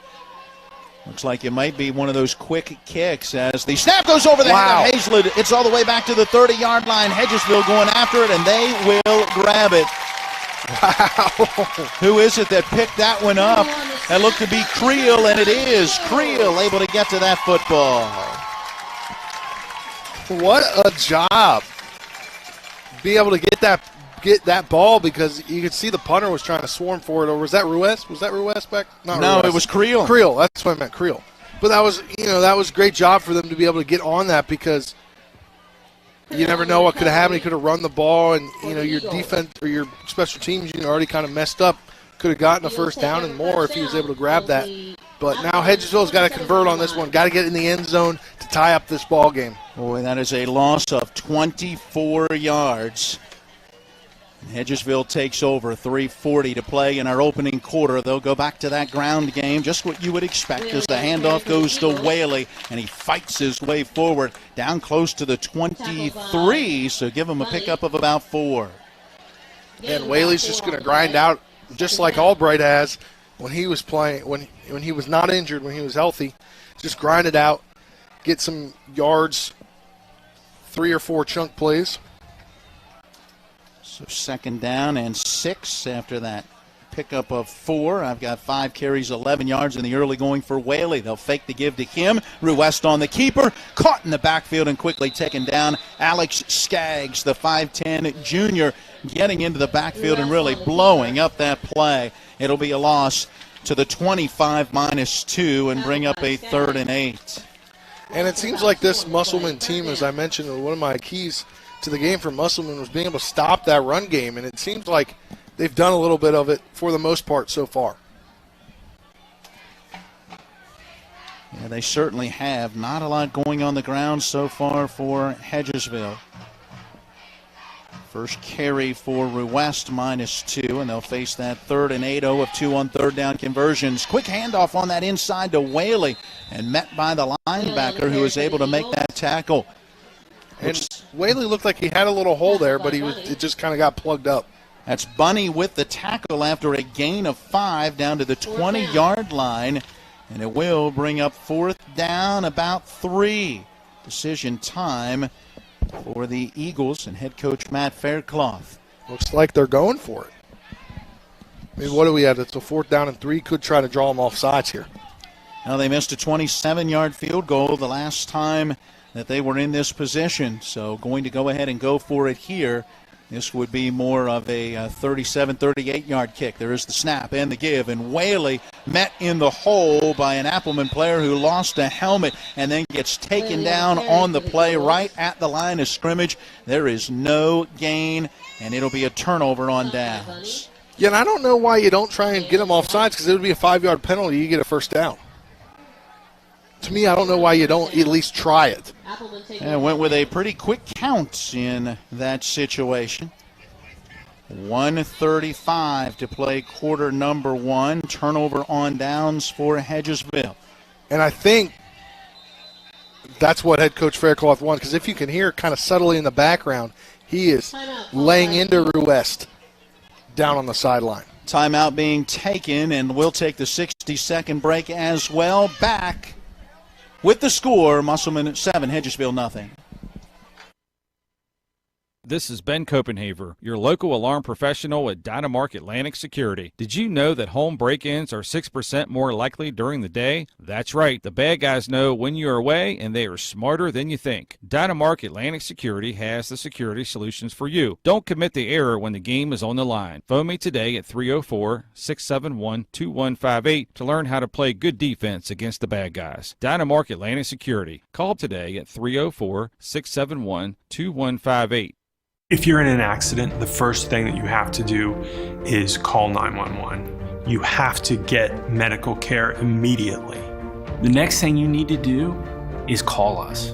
When you hire us at the Skinner Law Firm, what we do is we are going to investigate your case, and we're going to lay out the options that you have, all at no cost to you. We will use all of our resources and all of our experience to get you what you deserve.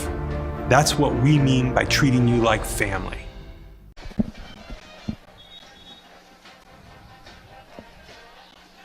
Quarter number one, presented on TV 10 by Sutton & Janelle, attorney at law, a full-service law firm helping individuals, families, and businesses with all their legal needs at 224 West King Street, suttonandjanelle.com. Also presented by Chris Ross and Milestone Real Estate Group at Keller Williams. Buying or selling a home? Call Chris Ross at 304-579-7349 or call chrisross.com. So the football is at the 20-yard line in Musselman-Appleman territory. They will have it first down and 10 with 1:35 remaining here in quarter number one. Hedgesville burning that timeout. Coach Faircloth not happy. Man in motion from right to left is Adamas. Takes that little touch pass from Baden. Hartman gets outside the numbers on the far sideline, breaking through a tackle at the 30, and eventually forced out of bounds beyond the 35. Let's see where they're going to spot him. All the way out to the 38-yard line, 18 yards. And it seems like so far, I mentioned it prior, Adamas really has this Eagles team's numbers so far, just being able to do whatever he wants whenever he gets the ball in his hands. He's got some quickness to him, that is for sure. Hartman with a back behind him. That's Foy. Will bring a man in motion. There is the snap back. They'll run a little option in the pitch. Going to Hazlett, turning this near side outside the numbers. Penalty marker is down as the tackle is made at the midfield stripe, and Adamas may be called with the penalty on the block of Kanye Smith. Yeah, and I know head coach Faircloth over there livid about that, and he looked at the ref, and the ref said yes. In other words, he shook his head yes to that was the call. So the pitch went to Kobe Hazlett, coming here to this right side. Now they're going to move the penalty marker from the midfield stripe up to about the 46-yard line and then mark it off from there. And it will be a hold, -10 against the Musselman-Appleman, which will be their first penalty. One penalty, 10 yards, but that one's going to move it back to about the 36, where it will now bring up a first down and 12. The clock now rolling, under 40 seconds left in the first quarter. On first and 12, Hartman awaiting the snap, has it, gives the fake this time on the little touch pass to Hazlett, and then running blindly out to his left. By blindly, I mean no blockers out in front. He was kind of on his own, and he gets taken down. I believe that's Xavier Kirk out there who helped to make that tackle. This should be the end of the first quarter. I don't think they're going to run another play.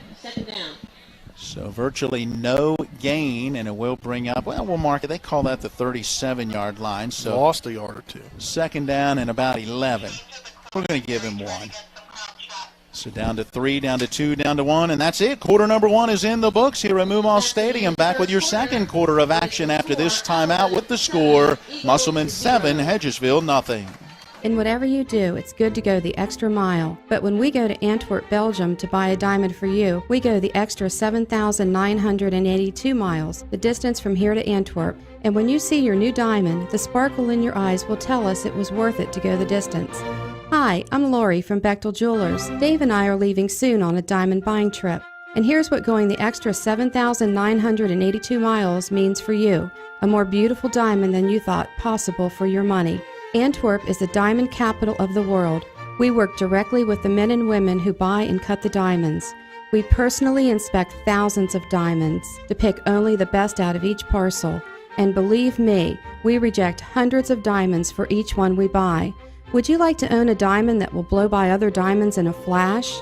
We're ready to go the extra 7,982 miles for you.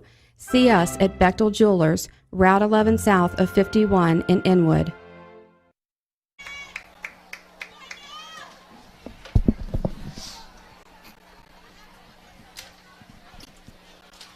Heading to quarter number 2, Matt Miller along with Spencer Dupuis, John Alderton and Harry Brown running cameras, Kyla McLaughlin down on the sideline, Donna Schaffner, our on-site producer, Nick Verzolini, he is back at the studio. 7-0 Musselman. They have the football. Now moving from right to left, they face a second and about 11 from their own 37-yard line. Hazlett goes in motion as the snap goes back and whistles blow.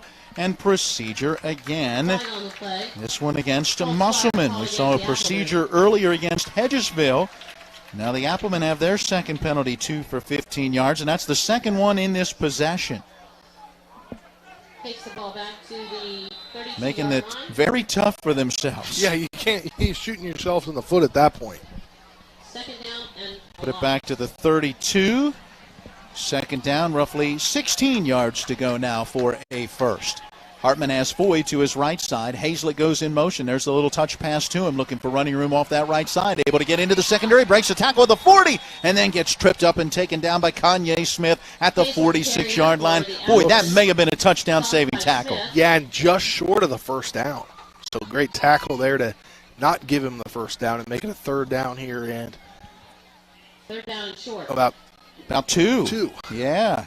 That's a gain of 14 on a second down and 16.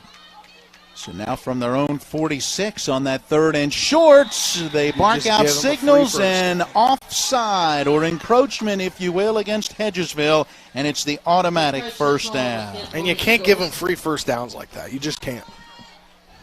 That makes it first down. So set that one down at the 49-yard line, now in Hedgesville territory. The +5 on the encroachment penalty. 2 penalties, 10 yards now on Hedgesville. That's a big one as it keeps this one going. Yeah, and, especially because gives them a free first down. Could have stopped them on third down and short. Would have been decision-making time. Hartman awaiting that snap again with that little touch pass, giving it off to Regadamas, coming here to the left, cuts in behind a couple of blocks. Penalty marker down as he gets into the clear outside the numbers along the near side, 30, inside the 25 and 20 down to the 15, and goes out of bounds at about the 14-yard line, but hang on, it's coming back as we'll have a hold at the 40-yard line. Another one coming back, and got an injured Eagle, I should say, down back at the midfield stripe. Another one over there. Looks like he's just cramped up. That being Bryce Sottle. It is certainly a warm evening when you consider that we are into our second game in October. Yeah, it's 70 degrees right now. Yeah, a little humid in the air. Expect it to be more like this earlier on in the year, but making his way up is Eli Faircloth. A lot of players look like they're cramping up for Hedgesville. It will be first down all over again, but the football will be back at the Appleman 48-yard line. And it will end up being a first down and about 13. So they've had a pair of holding penalties in this possession, but each has come at the end of a lengthy play. So they've been able to at least be in a first down and relatively shorter situation than, you get that right at the line of scrimmage and you get into that 1st and 20. It's a lot different than that first down and 13. 4 penalties between the two teams now on this possession that started with 1:35 to play in the first. 10:30 and counting here in the second. Man in motion, and this time Hartman fakes that little touch pass and keeps it right up the near side hash mark. He is in to Hedgesville territory down to the 48. And it just seems, I noticed this play in the play prior with Adamas. It just seems like Hartman and Adamas just have that first step, second step speed. They're just able to push right up the hole, and it just doesn't seem like Hedgesville has that speed. from the 48-yard line of Hedgesville. Again, movement by that Eagle defensive front, and they get into the neutral zone, making contact with a Musselman lineman. And you can't do that. You've given them so many free plays so far. So the penalty on Hedgesville, pushing that football a little bit further down to the 43. And from 2nd and 9, it's now about a 2nd down and 4. Snap goes back, and Hartman hands it off. Foy able to get outside of the defense to the near side around the 40-yard line. Gets taken down after a pickup of 3, and it will bring up what should be a 3rd down and 1. Haven't seen James Foy carry the football much, just his 2nd carry actually. And he's got 4 yards after that 3-yard gain. And from the 39-yard line, as they put it down actually inside the 40, it's 3rd and really less than a yard. Right now they are 2 for 3 on 3rd down conversions. Hazlett goes in motion. Hartman takes the snap. Quarterback keeps it. He's got the 1st down and then some, down to the 30-yard line. A 9-yard gain on 3rd and 1. It just seems like Hedgesville not ready for any of these runs. I don't get it. Now the execution has been there by that offensive front line for the Musselman Applemen, opening up those holes. Well, it just seems like Hedgesville just can't get in there and play, as Coach Faircloth always says, alignment assignment football. It just doesn't seem like they're getting in their line where they need to go and close the gaps. 3 receivers out to that far side. Inside handoff. No, he faked it, and Hartman kept it, and ultimately goes down in the backfield for a loss on the play. Nice time that time by the Hedgesville defense. Right as I say something, you know what they do? Stuffed him. They stuffed him. Second down. Set it down back close to that 32. We're going to mark it as a loss of 2. 10th play of the possession coming up. It's a 2nd down and 12. Hartman has Foy behind him again. 3 receivers out to the right. Single receiver here to the left is Jacoby Haynes. 2 defenders out here on this side. Hartman awaiting, and that snap comes back, and looking to the far side, there is the quick pass. Slot receiver had it, lost it. Will it be ruled as a completion? No, incompletion. And likely the right call. It looked to be Caden Johnson, a 5'8 senior, out of the slot to the right, who went down about 5 yards, turned around, but in and out of his hands as he got hit by a defender. Yeah, I think that was too close. He didn't make a football move. So now a 3rd down and 12 coming, and what had been a lengthy and promising drive comes down to a big play here for Musselman. Foy behind Hartman, who takes the snap, looks far side, lets it go too high for Adamas. He went down to the sticks at the 20-yard line along the far side numbers, turned around for the football, but it was way over top of his head. Yeah, and if you're a receiver, that's what you need to do whenever you're trying to get a 1st down. Get to the line to gain at least to be able to do that. And so many times we see where that receiver makes the catch but had no opportunity to get the 1st down.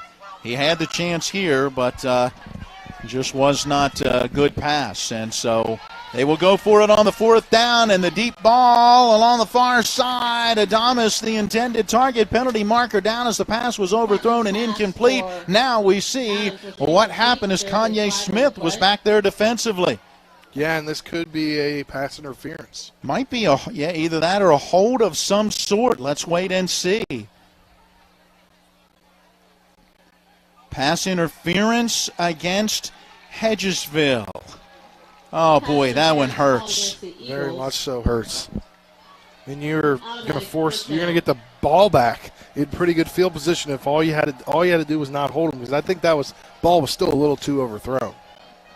Wow, and that was a 4th down and 12, and they get it on the penalty that goes 15 yards. So let's see where they spot it. Looks like the ball is on the 16-yard line. 13th play of the possession continuing, and now procedure that will go on Musselman. This just seems like the drive of penalties. Oh, it is. I'll tell you about it here in just a second. I feel like this happened in the Martinsburg Musselman game. First and 15 coming as the football gets moved back to the 21. And hang on, now we're going to get a timeout. Timeout on the field. We'll take that break as well. 7:45 to play in the first half, and still 7-0 Musselman. Mayhem is everywhere. I'm your new bangs, and you can't stop staring at me. That's it. Just tilt the rearview mirror over here. And while you're checking me out more times than a library book, your car is wandering into that lane over there. More bangs. Neat. And if you've got cut rate insurance, you could be paying for this yourself. So get Allstate. Call Martinsburg Allstate agent Gary Kelly today at 304-263-4596. W. Harley Miller Systems understands the need and desire for reliable and affordable smart home solutions. Secure your home with a security system and keep a close eye on your family. Automate your home with a Control4 system and have smart technology work as one. Set daily schedules to control your thermostats. Push a button and set the mood for dinner by dimming lights and playing music, or just sit back and enjoy a movie in your own home theater. Put decades of experience to work for you. Visit us at WHMsystems.com or call 304-350-1931. Our second quarter presented on TV 10 by Kelly Allstate Insurance. For all of your insurance needs, call Gary Kelly at 304-263-4596 or stop by 724 Lakeview Drive in Martinsburg. Also, Ollie's VIP Northside at 36 Veronica Drive in Martinsburg. Join friends at Ollie's VIP to watch the game and enjoy great food and a good time. Yeah, I bet if they'll have the Martinsburg game on tomorrow. So from the 21 of Hedgesville, out of the timeout, Baden Hartman going to keep it, looking for running room right, and there is none. Nice job by Hedgesville, stringing that play towards the sideline, bottling him up. He kept looking for a cutback lane, but there was none. He does pick up 2 down to the 19-yard line. So Hartman at 6 carries, 20 yards unofficially. Second down coming now from the 19-yard line. What would be a second and about 13. And it's just a bad missed tackle. Yep, missed tackle in the backfield. And it looks like the player's still down. Hazlett on the carry for the Appleman. Hazlett getting that carry with running room to his right down inside the 15. Mark his progress to about the 12. That game will be good for close to 7, and an Eagle player still down. So Hazlett up to 5 carries, 24 yards. You're still looking at a third down, relatively long, as they'll set the football down at, we'll call it the 13. Now they say the 12 on the scoreboard, so that would be 7 yards. He's up. I can't. It's so hard. Far away. I need to get me some binoculars like you. I need to get some. That's a 2-1. Been meaning to buy some. David Camp, senior, listed as a corner, who was slow to get up, now to his feet and coming to the near sideline. Good to see him get up and slowly walk off the field. You never want to have somebody hurt and not be able to get up. Looking at third down and about 6, we would call it. 14th play of this possession that started with 1:35 left in quarter number 1. We're under 7 minutes to play in the first half. Snap back to Hazlett, looking for room to his left. He will get hit, shed the tackle, and hang on. The tackle will be made by Sean Nelson without his helmet on, as the helmet came off as he made the initial hit. And Hazlett got down inside the 10 to about the 7, but I think he's just short of what he needed. And that's got to be a Cody's Body Shop Collision of the Game nominee. Without his helmet, didn't stop pursuit, and wow. I got to be honest with you. I am extremely surprised that there wasn't a penalty marker down. Maybe the rule is not in high school as it is in college, but when a player loses his helmet, he's not supposed to continue on the play. Snap back to Hazlett, running to his right, pushing his way forward, down to the goal line and into the end zone. Wow, he powered his way in off the right side.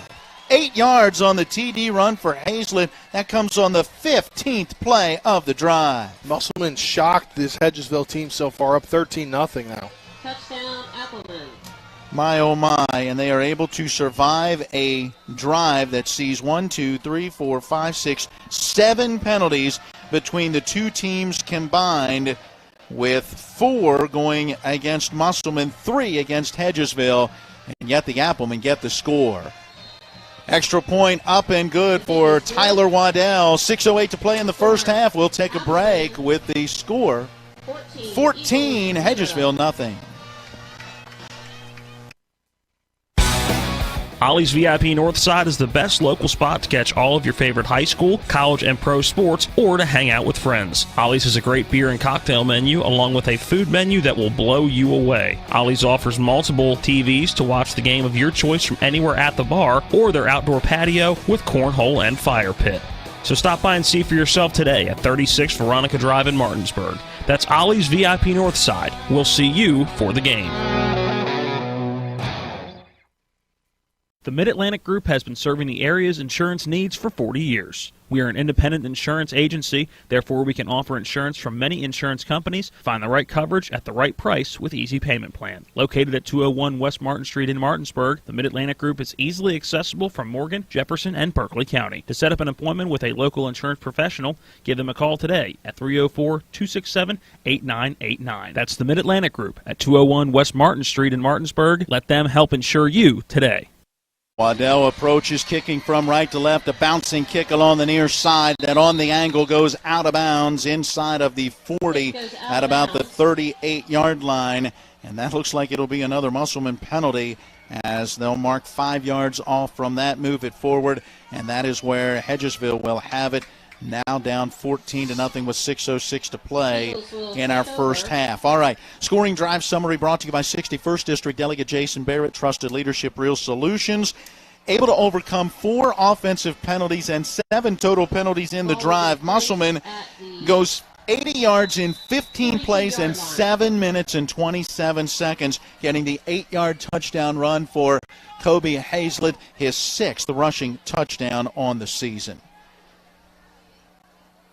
So Hedgesville will have it from their own 42. Really need to try to get something going offensively and hang on. We've got a timeout Musselman before the snap of the football. Let's take the 60-second break as well. Still a 14-0 lead for Musselman. There's nothing like spending a week at the lake. In my experience, La Bella Vita at Deep Creek Lake is the perfect getaway. Owned by Martinsburg residents, it's only 2 hours away. Whether it's lounging on the spacious deck with amazing views or relaxing in the hot tub, it just doesn't get better than La Bella Vita. With plenty of space for family and friends, this 5-bedroom, 5.5-bathroom home is the perfect luxury mountaintop retreat. Inside, you'll find an extremely well-furnished home that features 2 master bedrooms, an 85-inch TV for everybody, and a fully accessible kitchen and dining area, with everything your entire family will need. Our family enjoyed roasting s'mores at the fire pit in the evenings, and by day, exploring much of the 3,900 acres that makes up Deep Creek Lake. The community has several excellent restaurants and lots of family and friendly activities, and they're all just a short distance away. For more information, visit the Facebook page or contact Tailor-Made Deep Creek Vacations and Sales at 301-750-2182. Out of the defensive timeout, Hedgesville football, 1st and 10 from their own 42. Appleman show blitz. Here they come. Handoff to the tailback. Whaley met in the backfield, and it was Hazlett on the blitz who got by a guy up front into the backfield to make the stop back at the 35 for a loss of 7 yards. Wow. This Musselman defense it's the key that I had, stop the run. And that's what they've done so far, stop the run. 2nd down and 17 coming for Hedgesville, who has not been able to muster much offensively at all. Snap is back, and Ruiz going to throw. Faircloth with the catch along the near side, met by Hazlett, and a whole host of Musselman Appleman finally bringing down the big fella at the 41-yard line after a pickup of 6. Yeah, Eli Faircloth, and he was down earlier on the field, so it's good to see him back in the game. With that 6-yard gain, 3rd down and about 11 coming up, and Hedgesville 0 of 3 on 3rd down conversions. Need to try to keep this drive going. Hate to give it back to Musselman with still 5 minutes left in the half. Ruiz to throw, flush from the pocket. He's going to run, slips through a tackle, gets to the midfield stripe, and taken down there. Nice job on that tackle by Isaiah White. Helping him out was Logan Shelton right at the midfield stripe after a 9-yard gain. And now decision time for second-year head coach Matt Fairclough and his staff, as it will be 4th and 2. Yeah, I feel like you have to go for it here to put your team in a situation where they can go and potentially go down and score and put a dent into this 14-0 lead for Musselman. Tough call if you don't get it here. You're giving the Applemen some good field position. Or you do with what we talked about before, try and draw them off sides. Whaley going to line up to the left side of Ruest. 2 receivers to each side of the formation. There is the snap back.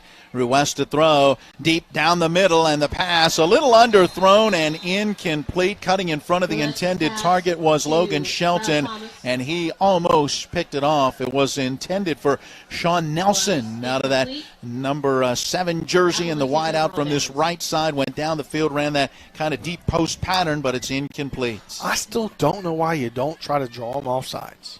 I don't know. I really don't know.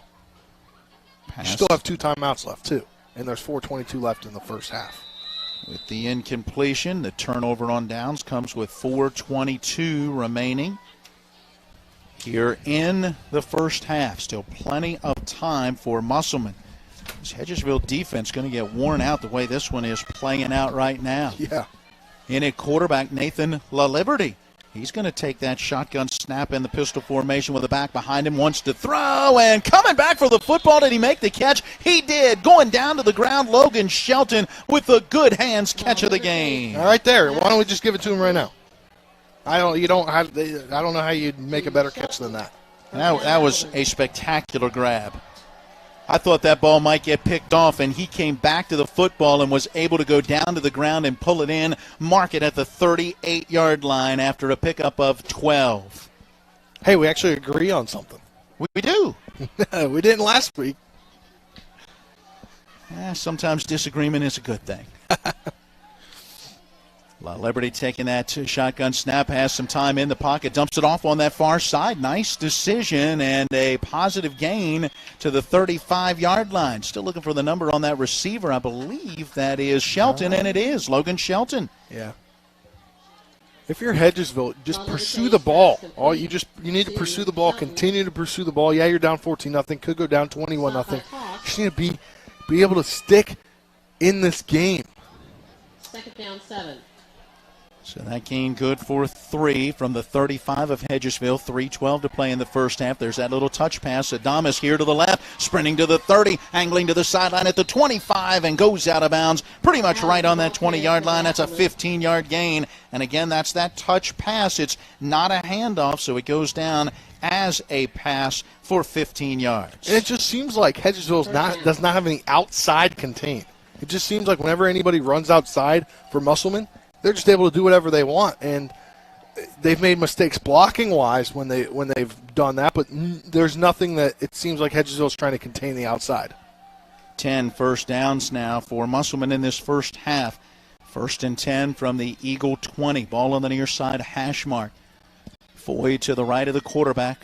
Liberty brings a man in motion, hands it off. That's James Foy to his left, met and taken down. Does get a yard to the 19, but there are 1, 2, 3, 4, 5, 6 Eagles right there to wrap him up. And that's what I'm talking about. Outside, not as far outside as we've seen some runs go, but right at the numbers, able to get some players in there and stop the forward progress, really. 2nd down and 9 after that pickup of a yard. 2:39 on a running second quarter clock. 14-0 Musselman looking for more. In the backfield this time is Alex Skaggs, 5'10 junior, and hang on. We're going to get a timeout, and that's taken by Musselman, and that will be their final timeout, what we would have. Let's take a 30-second break and then come back with 2:30 to play in the first half, and Musselman in front 14-0. Erie Insurance says here's to the grown-ups who move, mortgage, mow, and still bust a move. But does your home insurance still fit? Erie helps you protect the home you've grown into, all at fair prices that are often less than the other guys. So how do you find the right coverage? Magic. Nope. Local independent agents who get to know you like this. Your local Erie agent in Martinsburg is Smallwood and Small Insurance. Get a quote at smallwoodandsmall.com. Erie Insurance.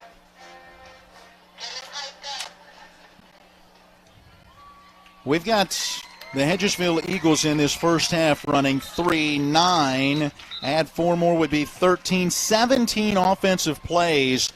This next play for the Musselman Applemen will be their 31st, as they have dominated in a number of plays and in time of possession, including a 15-play, 80-yard scoring drive that ate up 7 minutes and 27 seconds the last time they had the football. Here they face a 2nd and 9 from the 19 of Hedgesville. High snap, but the play is blown dead. Wow, Hazlett reached up with his right hand, grabbed that high snap just as the whistles blew, and it's a 5-yard penalty procedure against the Applemen. And again, how many has it been so far? 3, 4? 6 penalties for 40 yards now against Musselman. Well, I'm talking about procedural penalties like that. They've had, just 2 procedural penalties. They've had a couple of holding penalties. We have seen, I stand corrected, 3 procedure penalties, but we have had a couple of holds, and we've had procedure on Hedgesville as well. So the Applemen going right back to that ground game, and Hazlett's on the carry straight up the middle, gets down to the 15-yard line. Injured player on the field. So yeah, another player down for Hedgesville. It just seems like they're going down left and right tonight. They are right now. It has certainly been some tough sledding. Again, hopefully just some cramping maybe. That injured player being tended to by the training staff.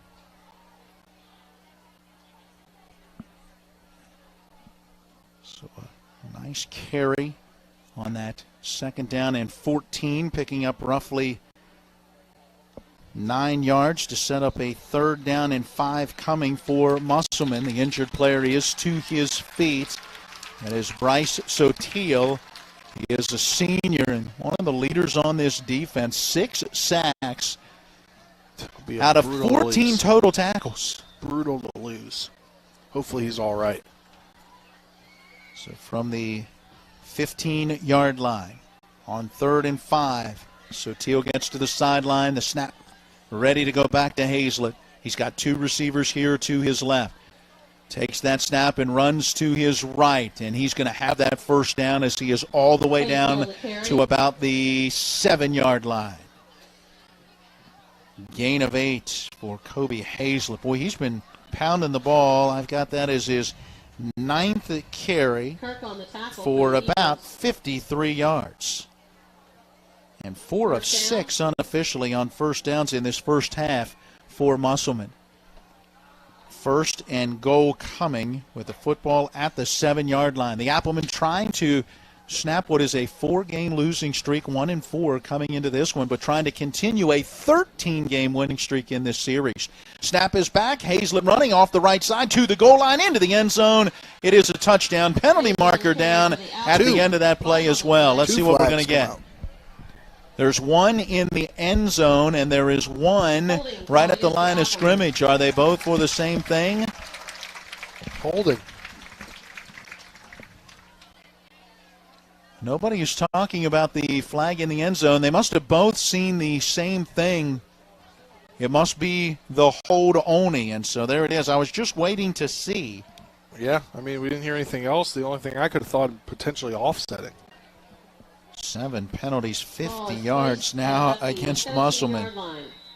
They'll move the football back to the 17, where it is, again, 1st down and goal to go. 1:16 on the 2nd quarter clock.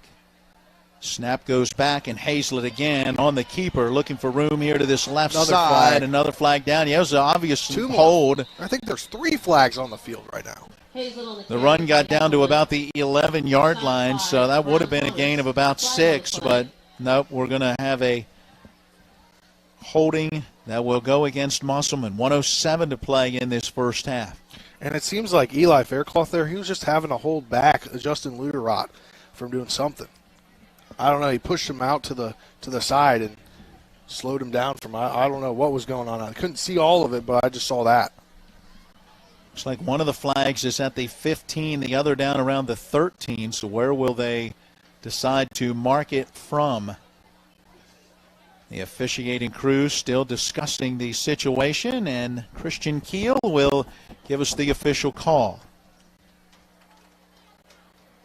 It's going back. Holding called against the Appleman. It's 2 straight plays. Wow, so it's 2 penalties. It's holding and unsportsmanlike. Wow.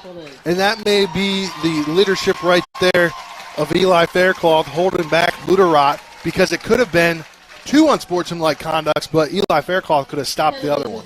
So that is 9 penalties, 75 yards, as the unsportsmanlike and the holding penalty combined both get marked off all the way back to the 40-yard line, where it is, are you ready, first down and goal to go. 1st and 40. Wow. This is literally a country mile. Oh. That will bring in La Liberty, the 6-foot senior quarterback, awaiting that snap in the pistol formation with Foy behind him. There it is.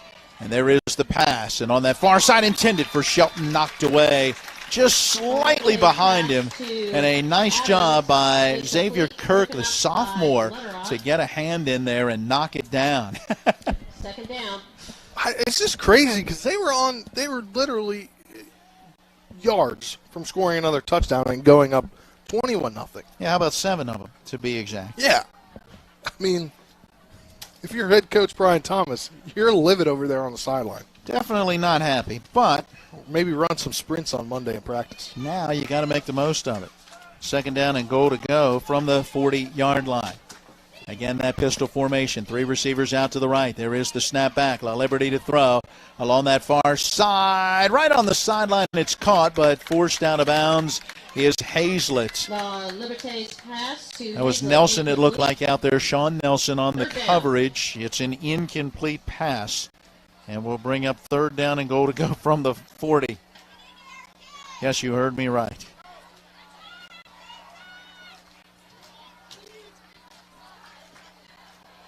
Again, you're trying to get just a chunk of it if you can here, and then depending on where you get, maybe you can line it up for a Tyler Waddell field goal attempt, or at least be a little bit closer to getting to that goal line. Yeah. And now we're going to have, hold on, an official's timeout. Now Adamas is being sent off the field. Apparently it's got something to do with equipment or knee pads. Yeah, I mean. So a new receiver comes on. That's Troy Wollaston. And that's a loss not having him be able to be on the field for this play, because Adamas, the offense has really been running through him almost so far tonight. Third down, goal to go from the 40-yard line. Liberty brings the man in motion. That's Hazlett. He'll throw that screen to the far side. It is tipped but caught, and Hazlett taken down for a loss on the play. Football came out at the end, but he was already down. Nice stop by Gage Creel. And great defense by Creel there to just find where the ball is and square up and make the tackle. That seems like something that's been a problem for this Hedgesville team tonight, not being able to make a lot of tackles and able to make that tackle for minimal gain.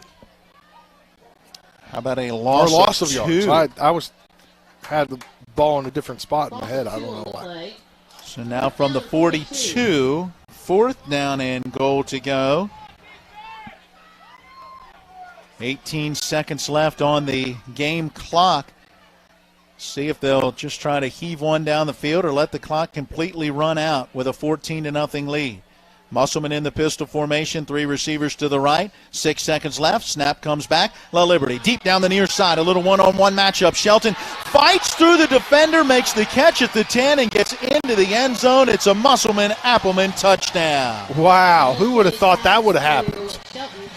Wow, Logan Shelton, the 6'1 sophomore, able to go up and get that one as he fought through a defender to get to the football and then take it in on the final play of the first half. And that is definitely a candidate for Orsini's Home Store's electrifying play of the game. Wow. Extra point attempt coming for Tyler Waddell. We'll be checking in with Colin in just a moment. Snap is back, kick is up, and it is through. We are at the intermission. 21-0 is the lead for Musselman. Colin making an attempt. Colin, I'm not sure you're going to get Matt Faircloth as he is headed out to speak with the head referee. Yeah, coach is not happy. Colin, I think we will skip this opportunity.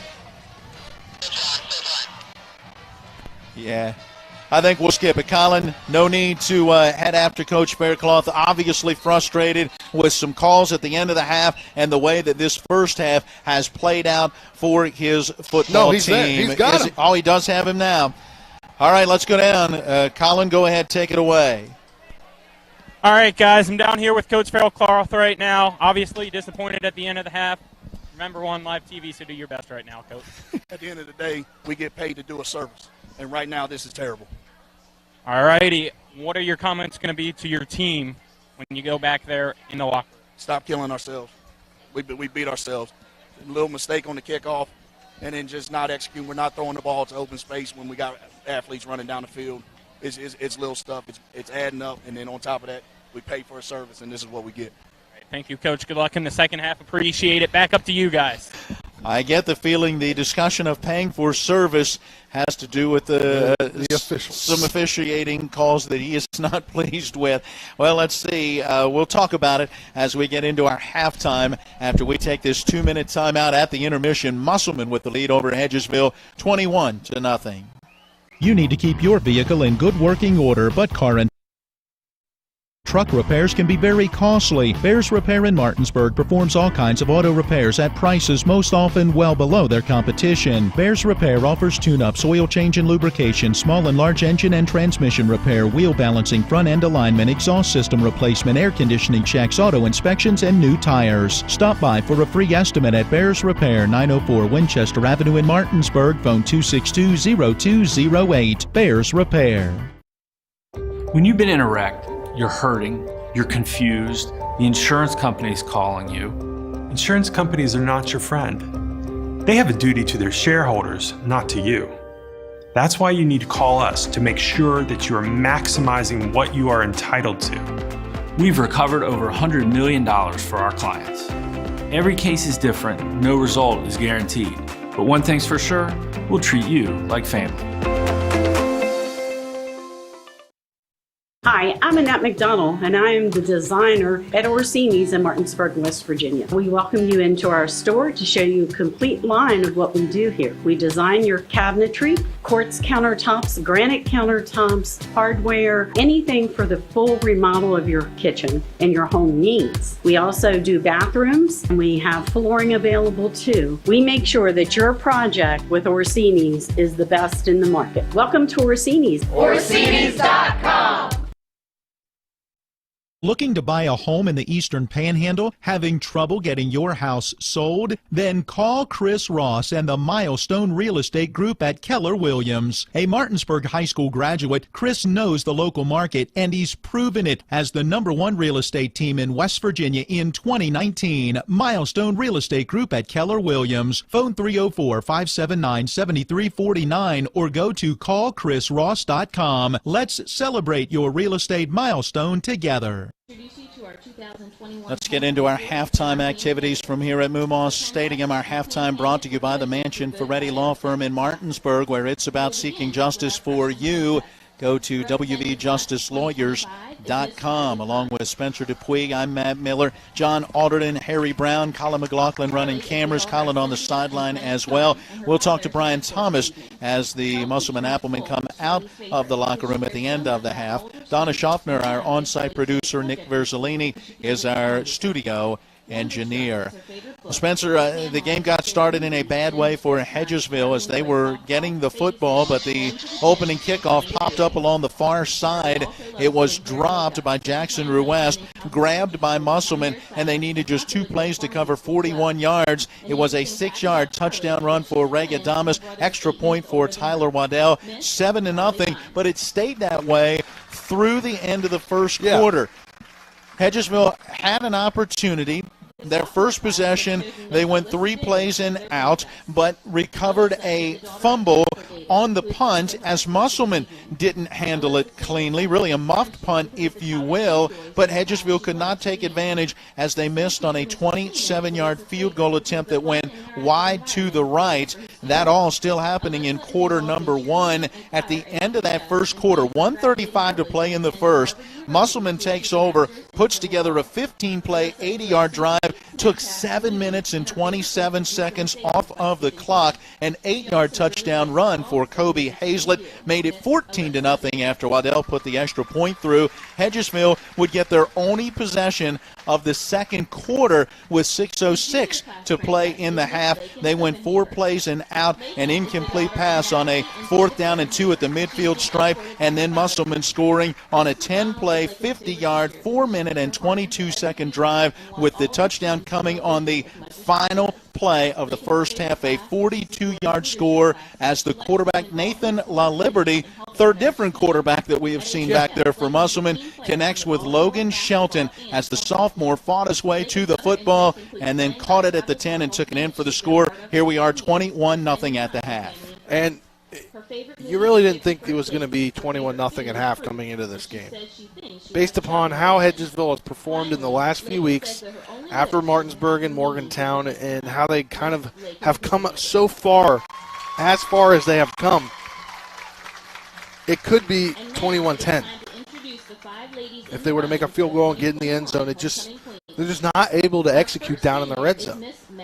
They certainly have not been able to capitalize. They've had some good field position, and yet no points on that scoreboard, down 21-0. Meanwhile, Musselman has been able to take advantage of their opportunities, and they've really been able to mix it up well. They've thrown the ball well. Of course, they've added that little touch pass with guys coming in motion. That's been able to allow them maybe to seal the edge and with some speed get to the outside. They haven't necessarily run it right up the gut a lot, but when they have, they've found some success in that way as well with both Hazlett and, frankly, with Baden Hartman. Yeah, and it seems like they're trying to attack, obviously, as a coach, you want to attack the weaknesses of the other team, and that's the outside contain, trying to get outside. It seems for the most part, Hedgesville hasn't been able to contain outside, but Musselman's not necessarily been able to get positive plays on all those plays because of penalties on blocking.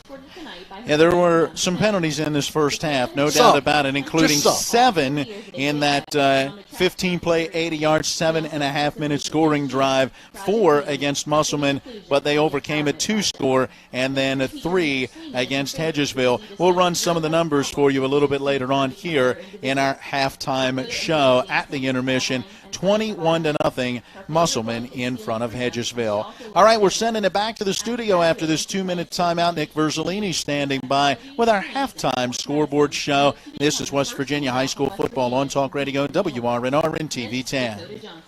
Ever try to collect on an insurance claim? Perhaps a homeowner's claim, auto accident, or fire. Insurance companies collect money from you for protection should something bad happen. And when it does, they don't want to pay, or they offer too little. At Mansion Ferretti, we have an attorney who worked defending insurance companies and knows all the dirty tricks they play to deny or lowball your claim. Call us today for help in getting what you really deserve. Mansion Ferretti, when you need justice. Erie Insurance says here's to the grown-ups who move, mortgage, mow, and still bust a move. But does your home insurance still fit? Erie helps you protect the home you've grown into, all at fair prices that are often less than the other guys. So how do you find the right coverage? Magic. Nope. Local independent agents who get to know you like this. Your local Erie agent in Martinsburg is Smallwood & Small Insurance. Get a quote at smallwoodandsmall.com. Erie Insurance. You need to keep your vehicle in good working order, but car and truck repairs can be very costly. Bears Repair in Martinsburg performs all kinds of auto repairs at prices most often well below their competition. Bears Repair offers tune-ups, oil change and lubrication, small and large engine and transmission repair, wheel balancing, front end alignment, exhaust system replacement, air conditioning checks, auto inspections, and new tires. Stop by for a free estimate at Bears Repair, 904 Winchester Avenue in Martinsburg. Phone 262-0208. Bears Repair. The Mid-Atlantic Group has been serving the area's insurance needs for 40 years. We are an independent insurance agency, therefore we can offer insurance from many insurance companies. Find the right coverage at the right price with Easy Payment Plan. Located at 201 West Martin Street in Martinsburg, the Mid-Atlantic Group is easily accessible from Morgan, Jefferson, and Berkeley County. To set up an appointment with a local insurance professional, give them a call today at 304-267-8989. That's the Mid-Atlantic Group at 201 West Martin Street in Martinsburg. Let them help insure you today. Welcome into your halftime scoreboard update here at the half between Musselman and Hedgesville. Musselman leading 21-0 at the half. Some other EPAC games going on. Frankfort Spring Mills, no score reported in that one. Jefferson, undefeated Jefferson, leading James Wood of Virginia 10-0. Some other scores from around the Mountain State. Huntington beating up on Woodrow Wilson 28-0 in the second quarter. University and Albert Gallatin, Pennsylvania tied at 14. Bridgeport destroying Preston at the half 59-0. Cabell Midland leads Capital 14-0 in the second quarter. Oak Hill leading Greenbrier East 10-0. Spring Valley and Fairmont Senior, that game is postponed and will now be played on October 22nd. Brook leading Oak Glen 6-0 in the first quarter. George Washington leads Riverside 21-0. Hurricane Lincoln County, no score reported there. Buchanan Upshur leading Lewis County 14-6. Wheeling Park beating Morgantown 20-0 at the half. Some 2A scores for you. Robert C. Byrd leads Lincoln 21-7. Herbert Hoover leading Wayne. That's number 1 Lincoln, by the way, so an upset potentially brewing there. Herbert Hoover leading Wayne 24-0. Winfield and Polka have a good one going on. The Dots and Winfield tied up at 7. Williamstown leading Weir 16-6. Nicholas County killing Braxton County 36-7. Logan and Scott, a good one there, 14-12 at the half. East Fairmont leads Philip Barber 13-7. Graham, Virginia leading Bluefield 7-0. Grafton leads Richwood 14-0. Some Class A scores. Hampshire beating up on Petersburg 22-6. Tyler Consolidated leading Buffalo 14-0. St. Mary's leads Ritt County 13-6. 56-0 Clay Battelle winning over, I'm not going to even try to pronounce that, but a military school in Virginia, 56-0 there. James Monroe over Greenbrier West 7-6. Moorfield leading Northern Garrett, Maryland 6-0. Toronto of Ohio leads Madonna 13-8. And then East Hardy over Bath County, Virginia 34-0. So those are your scores. Again, we'll have the Martinsburg game for you tomorrow as the Bulldogs travel to Riverside, Ohio to take on the Riverside Beavers. And that should be a good game. We'll have that game for you tomorrow beginning at 1 p.m. Pregame coverage begins for that one at noon. Only on TV 10, though, and the YouTube channel. It will not be available on WRNR on radio because West Virginia will be on the radio. So we'll send it back to Hedgesville for Musselman Hedgesville second half as Matt and Spencer will continue to break down that one. This is West Virginia High School football on TV 10 and the WRNR TV YouTube channel. I have somewhat of an aggressive personality. People will tell you that it's not always a good thing. I wanted to have a clothing line that represented me and what I am, but also somebody else. When I came up with aggressive, It stands for actively giving, righteously executing, and sincerely vigorous.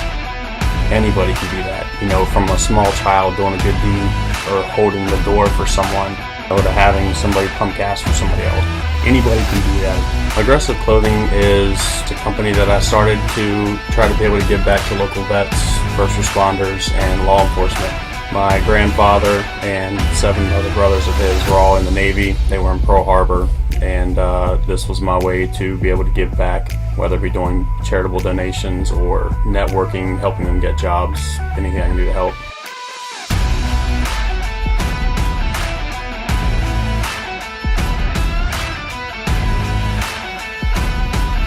There's nothing like spending a week at the lake. In my experience, La Bella Vita at Deep Creek Lake is the perfect getaway. Owned by Martinsburg residents, it's only 2 hours away. Whether it's lounging on the spacious deck with amazing views or relaxing in the hot tub, it just doesn't get better than La Bella Vita. With plenty of space for family and friends, this 5-bedroom, 5.5-bathroom home is the perfect luxury mountaintop retreat. Inside, you'll find an extremely well-furnished home that features 2 master bedrooms, an 85-inch TV for everybody, and a fully accessible kitchen and dining area, with everything your entire family will need. Our family enjoyed roasting s'mores at the fire pit in the evenings, and by day, exploring much of the 3,900 acres that makes up Deep Creek Lake. The community has several excellent restaurants and lots of family-friendly activities, and they're all just a short distance away. For more information, visit the Facebook page or contact Tailor-Made Deep Creek Vacations and Sales at 301-750-2182.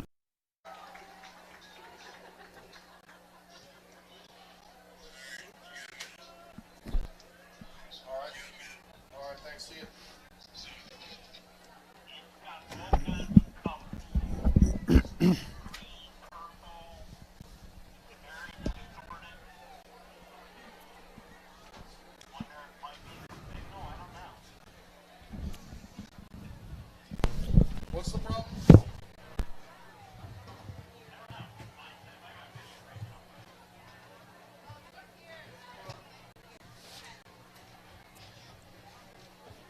WVU Medicine continues to expand to meet the needs of our growing community. We're excited to offer high-quality healthcare in the Shepherdstown area at our new medical office facility located on Route 45 West at 60 McLean Way. Services available at the new WVU Medicine Shepherdstown location include primary care, behavioral health and psychiatry, and specialty care. Plus, 2 departments of Berkeley Medical Center are on-site, lab services, and x-ray services available weekdays 7 a.m. to 3:30 p.m. Make an appointment today at WVUMedicine.org.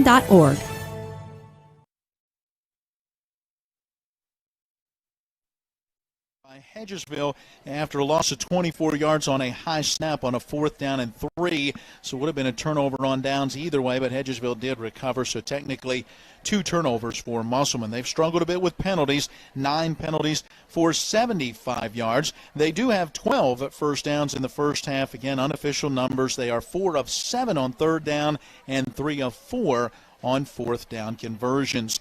Individually, let's see. Let's start with Baden Hartman as the starting quarterback. 4 of 7 passing for 47 yards, 6 carries for 20 yards. Ray Adamas has 2 carries for 15 yards, also 1 for 1 passing for 35 yards on an end-around pass on the very opening play from scrimmage. And also throwing the football, Nathan LaLiberty, and the 6-foot senior, 5 of 7 for 70 yards, including a 42-yard touchdown pass.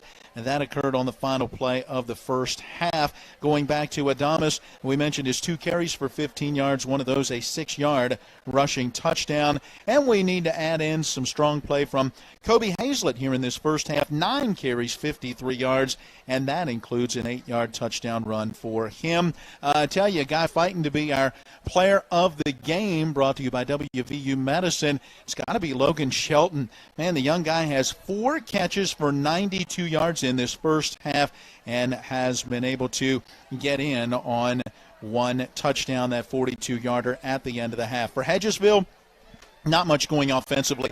17 plays, just 25 yards of offense. They had 4 first-half possessions. They punted once and then turned it over on downs on 3 possessions, including a 27-yard field goal that was missed wide to the right. They're 0 of 4 on third down conversions, 0 of 2 on fourth down.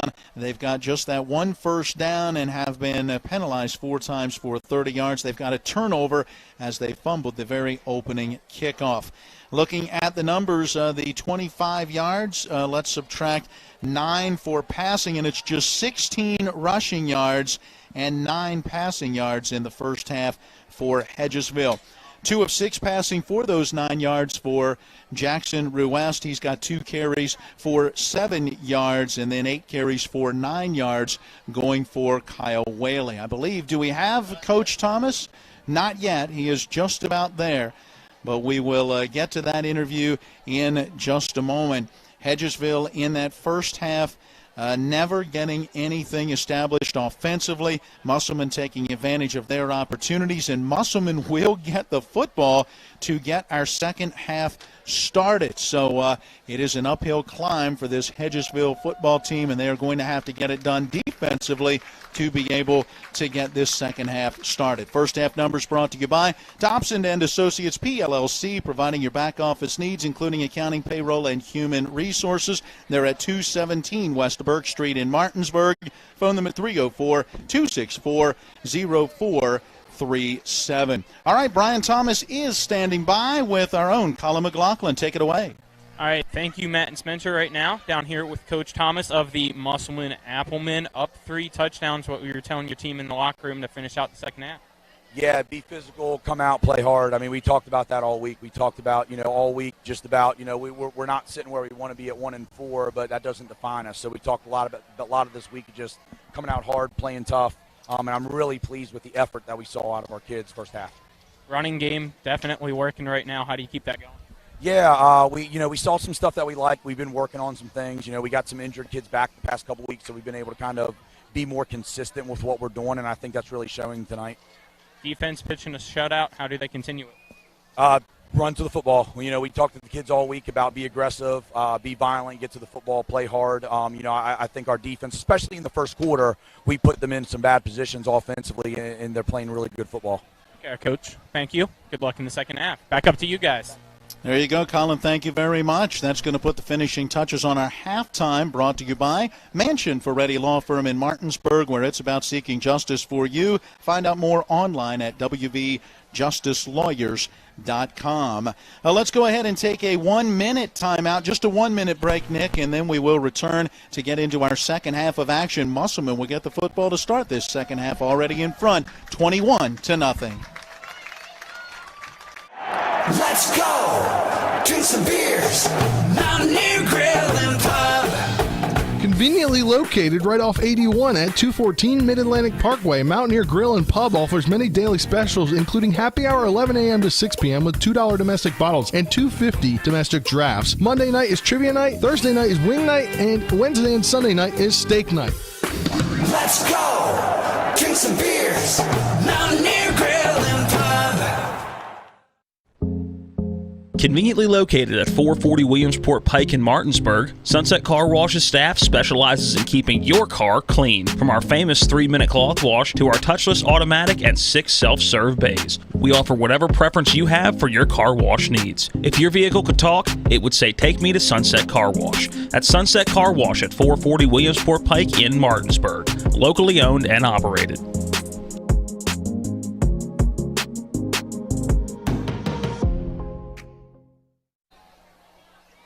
Our second half kickoff is brought to you by Bears Repair, 904 Winchester Avenue in Martinsburg. For all of your automotive repair needs, call the certified mechanics at Bears Repair, 304-262-0208.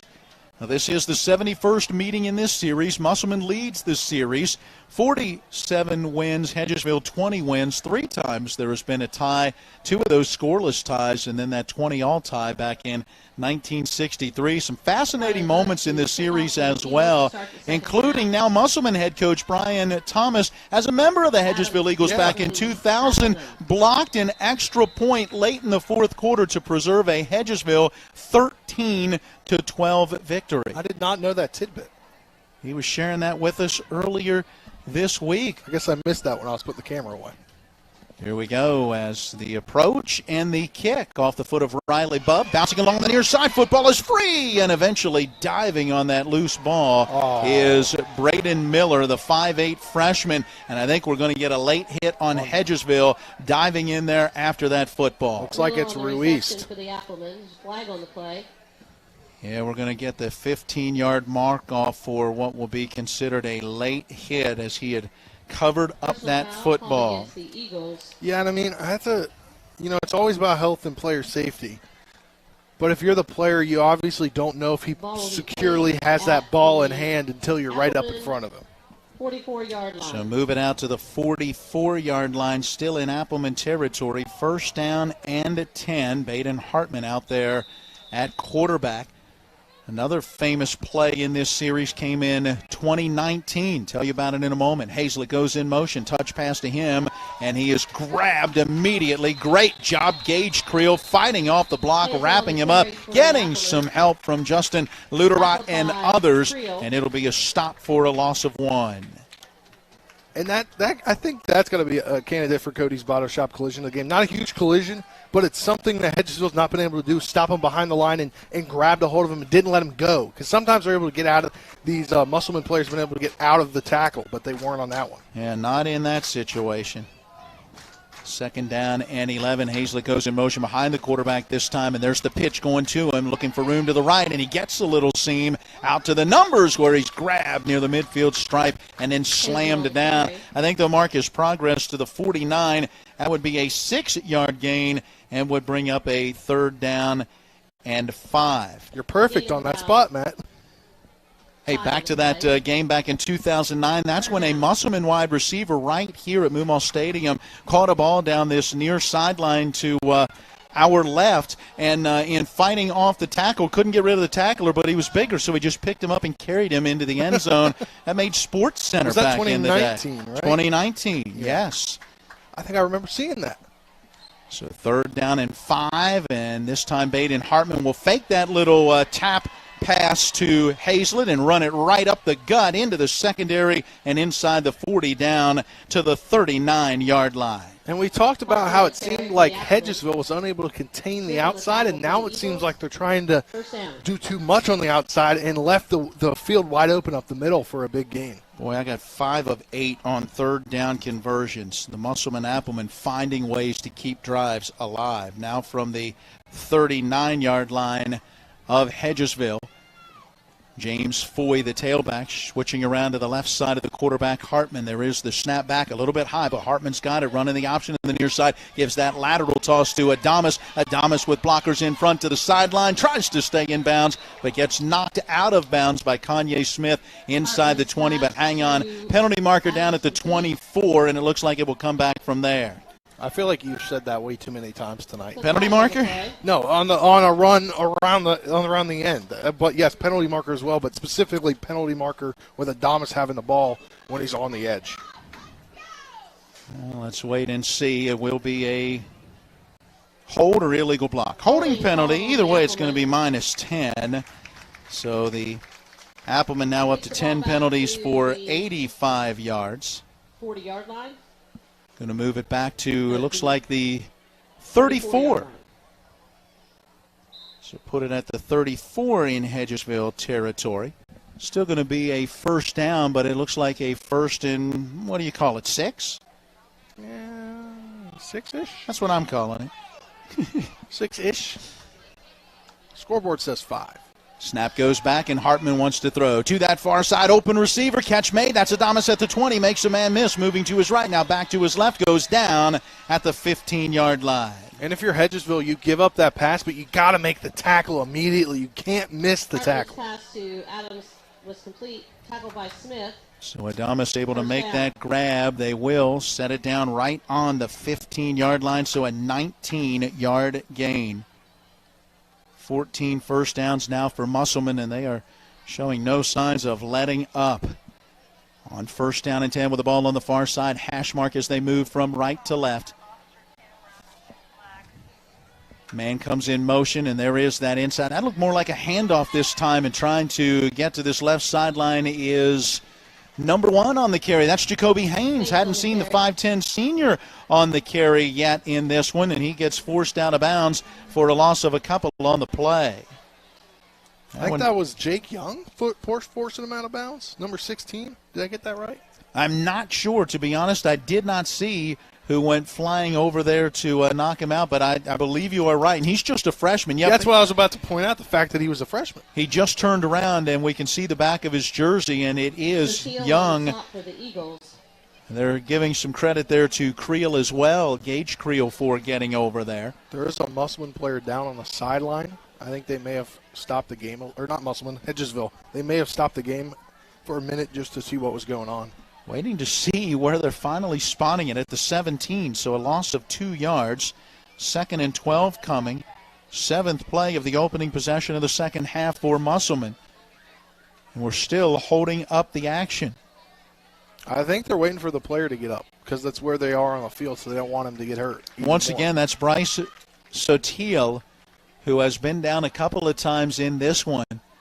He is trying to gut his way through. I'm not sure, again, if it's cramping or just a prior injury that he's been dealing with, but we wish him all the best. He's getting a big applause from the student section that is right down there where he is on the sidelines. Yeah, and I think that's just a player safety situation. You don't want to have an injured player on the sideline where the play is, where they could potentially get even more hurt. Foy to the left of the quarterback. Snap goes back. Hartman fakes the give, keeps it himself, runs right into the hands of Eli Faircloth, who will throw him down pretty much right back at the line of scrimmage. I think there's another Eagles player down.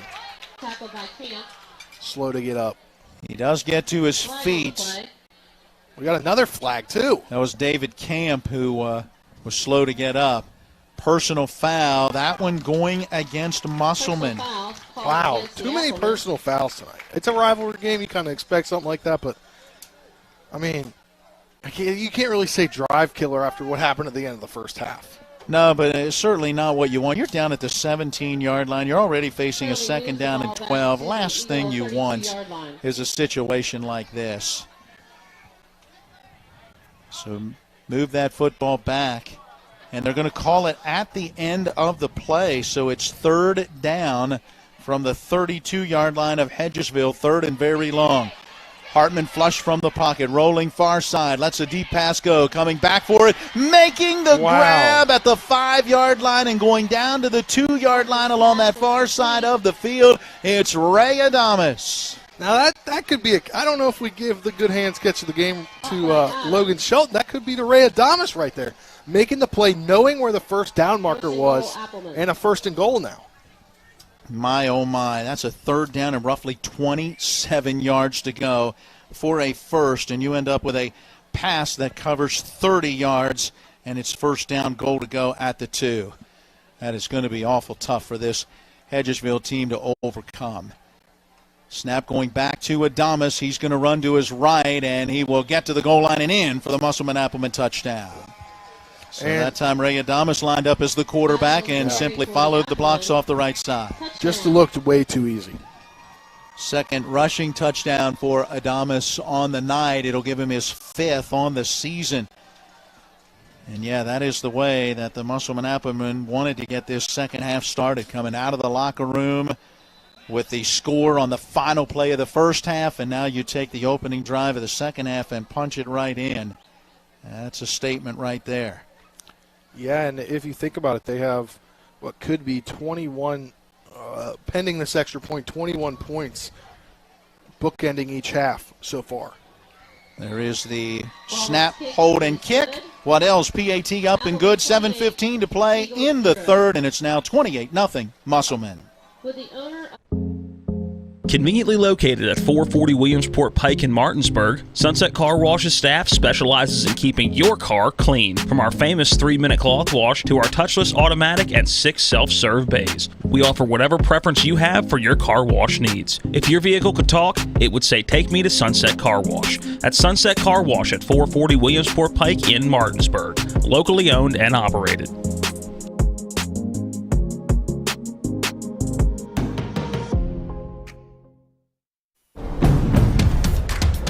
See that Honda badge?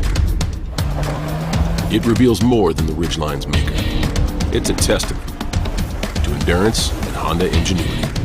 So when the terrain ahead is full of challenges, brace yourself. The Honda Ridgeline is about to amaze you. Rise to the challenge with the rugged performance of the Honda Ridgeline. Miller Honda, south of Winchester, home of the lifetime powertrain warranty. www.mymillerhonda.com. Let's give you that scoring drive summary, a service of 61st District Delegate Jason Barrett, trusted leadership, real solutions. How about a 9-play, 56-yard drive, 4 minutes and 41 seconds, a 2-yard touchdown run for Regadamus, 28-0, Musselman out in front. Waddell has it on the tee at the 40, almost directly in front of us. And looks like Musselman is... Hedgesville's looking for an onside or a pooch kick again. Yeah, we've seen a lot of those. Waddell is ready, and he approaches.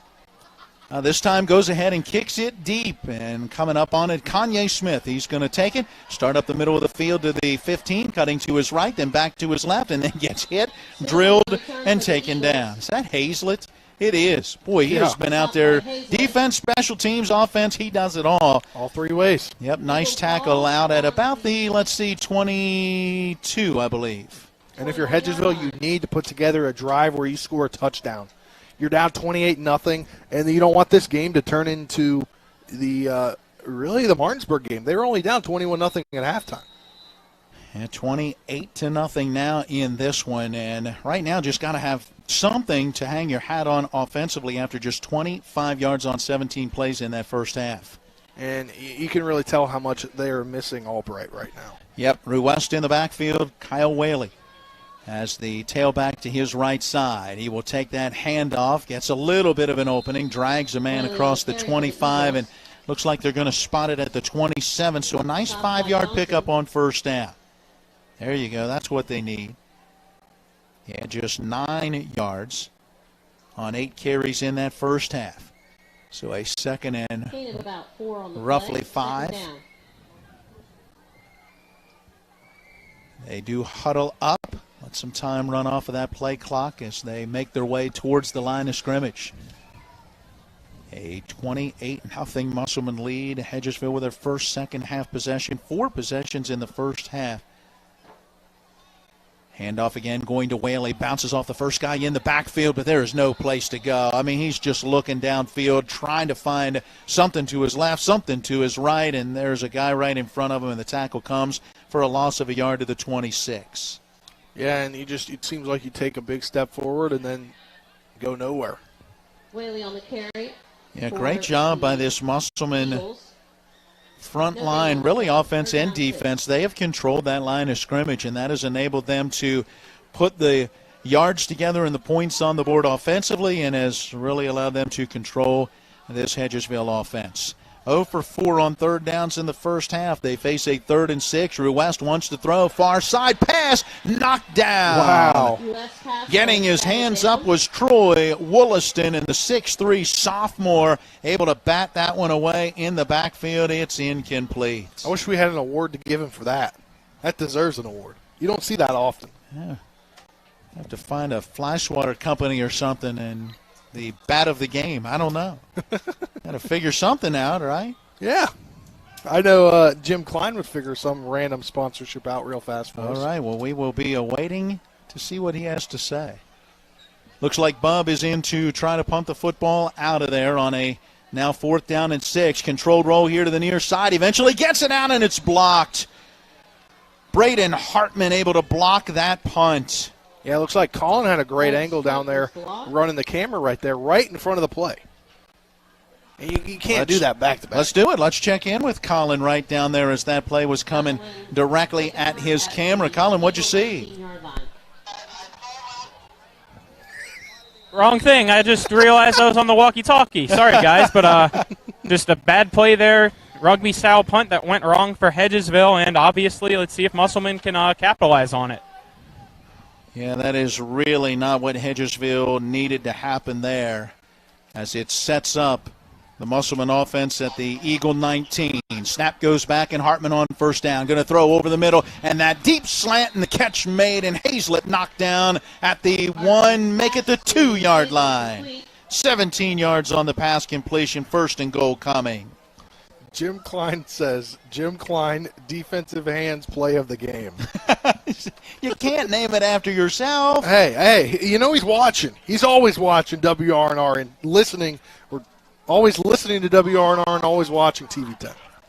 Pistol formation. Snap goes back, and the handoff goes to Foy. Wow, off the left side of the line. He got hit. His football helmet came off. On the carry for the and he is stopped at the 1-yard line. He picked up just a yard. Well, if his helmet came off, shouldn't they have stopped the play immediately? I would have expected some whistles blowing, and a little slow to get up was Justin Luderot, who was down at the bottom of that pile. Yeah, was that Luderot with the potentially the Cody's auto body collision of the game? As a collision, no doubt about that. That was a collision. Again, a gain of 1.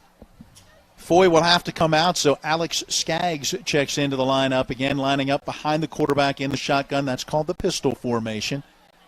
Hartman awaiting that snap. Brings Hazlett into the backfield. Runs that little option play. Passing, and that's a forward pass. Should be incomplete. And we have a penalty marker down on the play as well. Is that going to be a hit on the quarterback? I'm not sure, to be honest. It is an incomplete pass.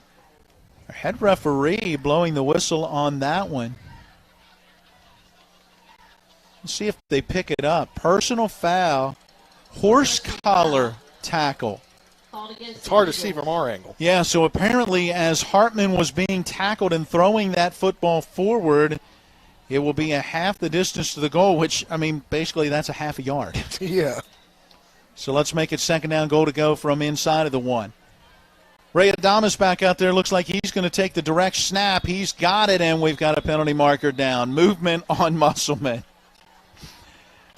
Oh, boy. Called against the Appleman. I feel like there's just been so many penalties in all the games that we've had so far this year. And there have been a few. How about 12 penalties, 105 yards, the unofficial number right now on Musselman with that procedure penalty. And I want to make a comparison. I obviously compared the score at halftime to what it was when Martinsburg was here, leading 21-0 at halftime. But it seems like this Musselman's team is playing like Martinsburg, being able to have a lot of penalties, but still score a lot of touchdowns. Adamas taking that to shotgun snap to his right, puts his hand on the back of a blocker, and then goes right into the end zone for the Musselman-Appleman touchdown. 5 yards on the carry on the third touchdown run for Ray Adamas. Again, this game continues to get heated as there is a scrum over on the far side. And, I mean, it's a rivalry game, but you never let your emotions get the best of you, especially because it can cause more penalties. 4:15 still to play, quarter number 3. 2 offensive possessions in this third quarter for Musselman and 2 touchdowns. They have now scored on 4 consecutive possessions. Snap is back. Waddell's kick is up, and it's through.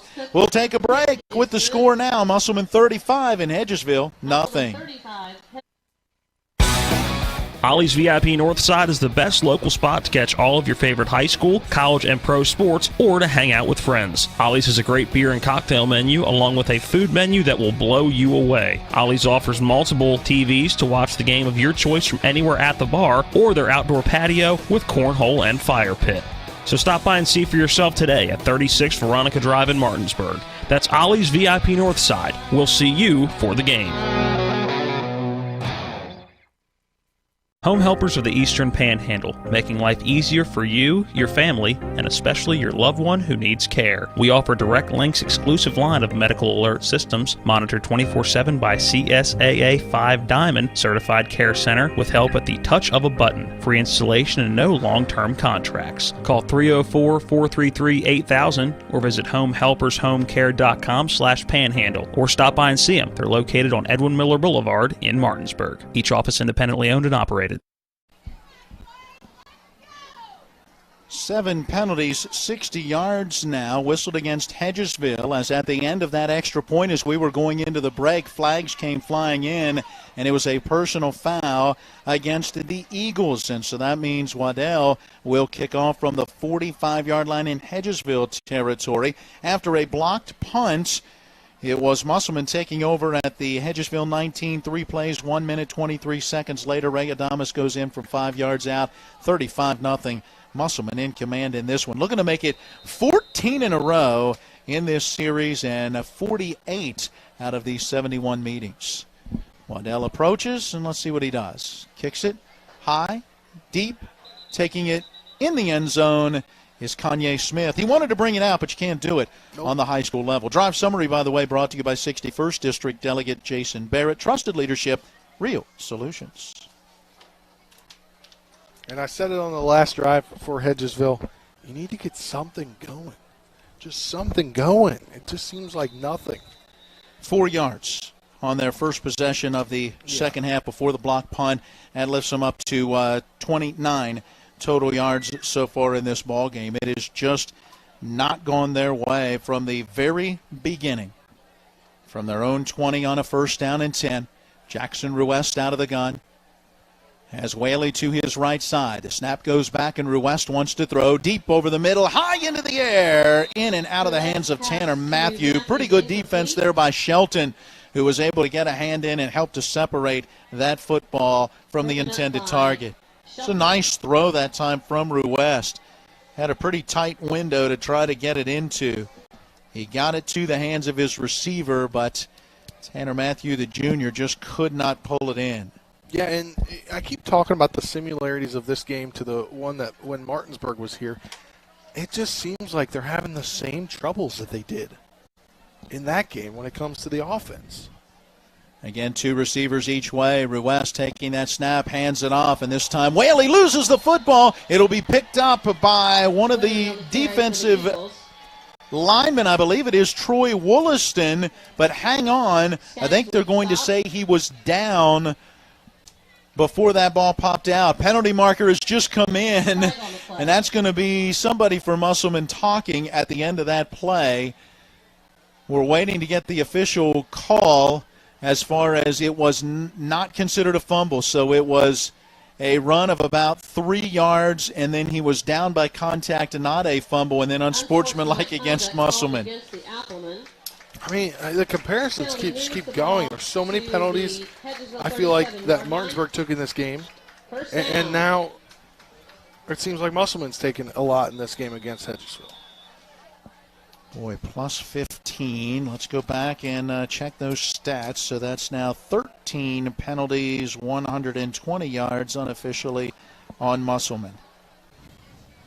And yet, they have a 35-0 lead. Yeah. Under 3:30 remaining here in quarter number 3 from their own 37. Now a 1st and 10, just the second first down for Hedgesville. Back to throw, Ruest deep along the near side, and Baden Hartman turns, tips, and intercepts it. Pass intended for Gage Creel, and Baden Hartman able to get the pick, and Musselman will have it at their own 28. It just seems like Musselman is just pure domination right now in this game. And it seems like they're back. They're back. They have a lot more players back this week, and it just seems like they're back to where they were week 1. Well, there you go. They're getting some guys healthy, and that certainly does help. Baden Hartman with the INT. And the Musselman offense is right back out there. Just 6 plays so far in this third quarter for Hedgesville. This will be the 13th offensive play in this third quarter for the Applemen from their own 28. Well, and if this if Hedgesville's not able to score in this quarter, it'll be a running clock. Nathan LaLiberty out there. He gives a screen pass on that right side to Hazlett. Penalty markers down. Yeah, I think Caden Johnson going to be called with the hold pretty much right at the line of scrimmage. There it is, -10 on the hold. And that gives us an opportunity to write down 14 penalties, 130 yards unofficially for Musselman. Looks like that one pretty much at the line of scrimmage. Yep, so move it back to the 18-yard line where it will become a 1st down and 20. And, if you're head coach Matt Faircloth, you're building this program. And you're going to have to learn from losses like this were games that you should be in. LaLiberty taking the snap, handing it off. Foy out of that pistol formation gets to the 20, and again his helmet comes off as he is tackled. He may need to find a way to tighten that one up or something. Yeah, tighten that chin strap. We're going to call it a 2-yard gain with the nose of the football out near the 20-yard line. Foy unofficially 5 carries, 8 yards. Hasn't touched it a lot and hasn't found a lot of room when he has. So from the 20 of Musselman, 2nd, and you hear 19 over the PA. We're going to call it 18 as that football out closer to the 20-yard line.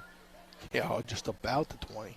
LaLiberty again awaits, has the shotgun snap, sets in the pocket, now flush from the pocket, rolling here to the near side. Penalty marker down, 2 of them down now in the backfield as LaLiberty races into the Hedgesville bench, out of bounds at the 28-yard line. Yeah, those flags coming in the backfield, so it will come back.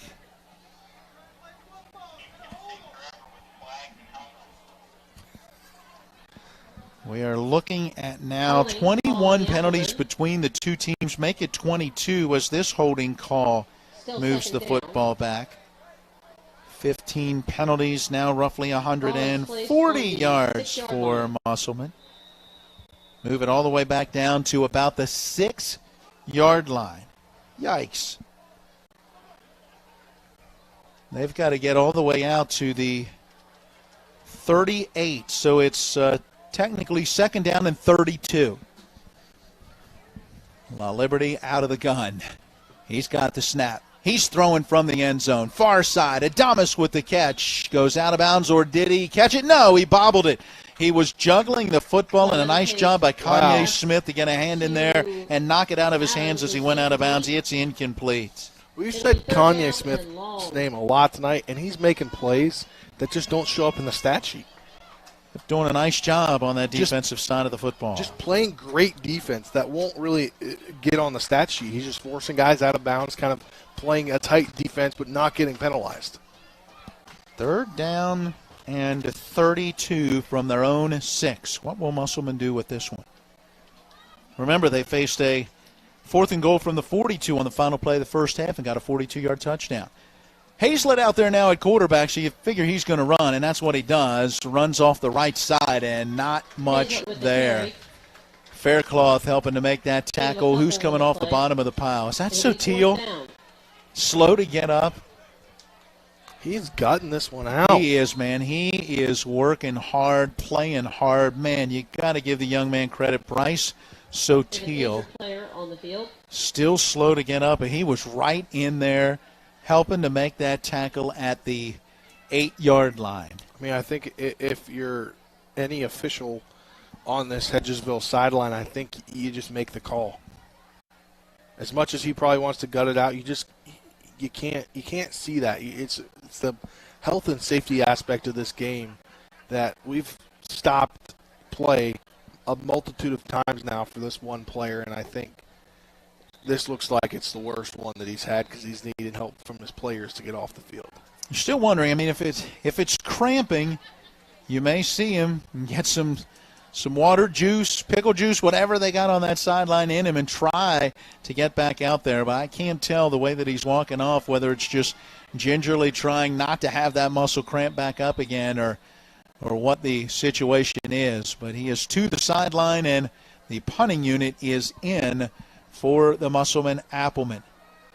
That is Waddell punting from the end zone. Gets it away. Nice floating kick. Taken at the 39-yard line. And the return man to the near side 30 and the 25 to the 20-yard line and dragged down from behind. Nice return by Sean Nelson. So that punt going to cover about 31 yards. Punted by Waddell, and then the return is going to take it from the 39, let's see, down to the 19 as they mark it. So a 31-yard punt and a 20-yard return. And we've now got a Musselman player injured. It looks like, I think it was who made the tackle.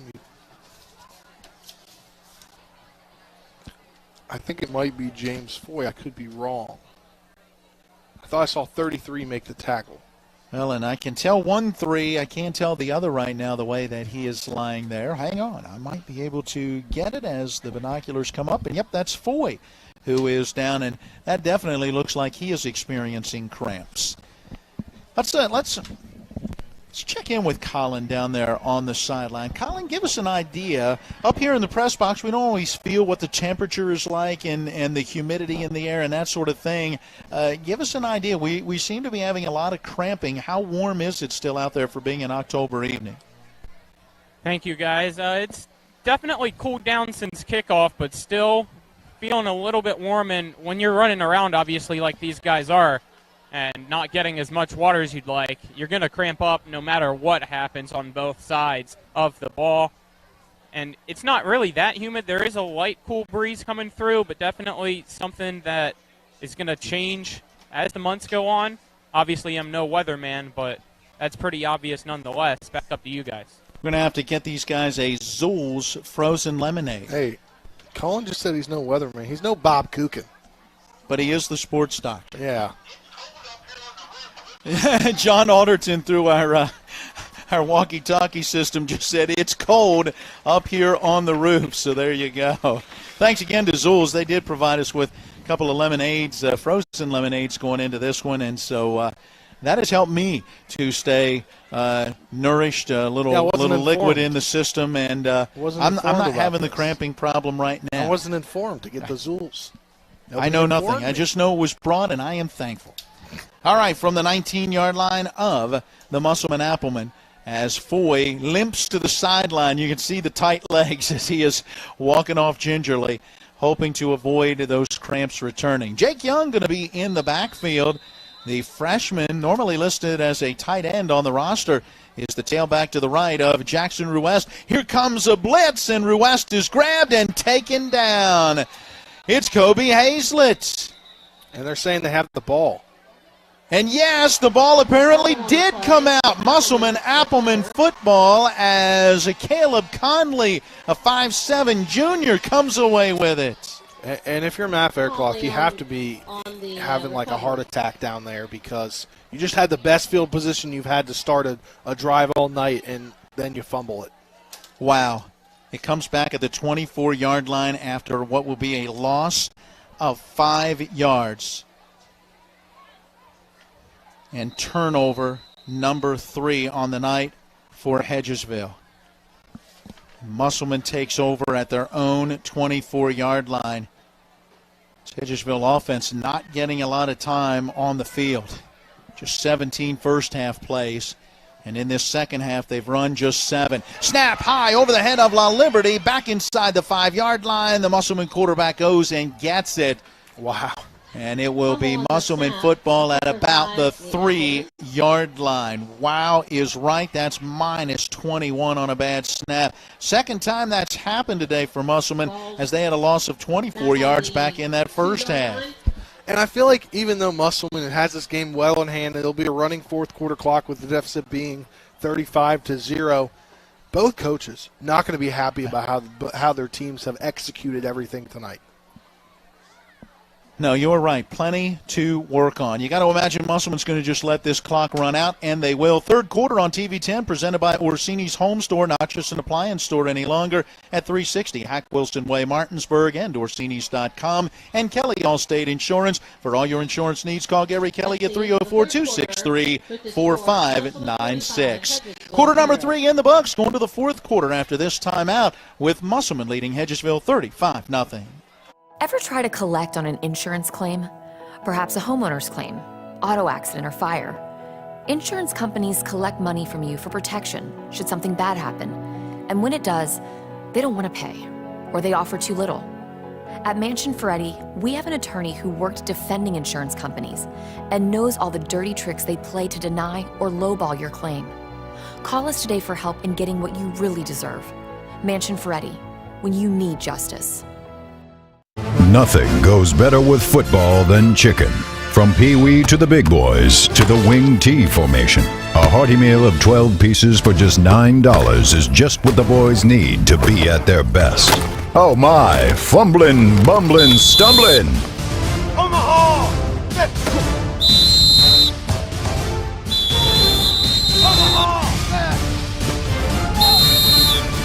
Rock's 12 pieces of chicken, just $9.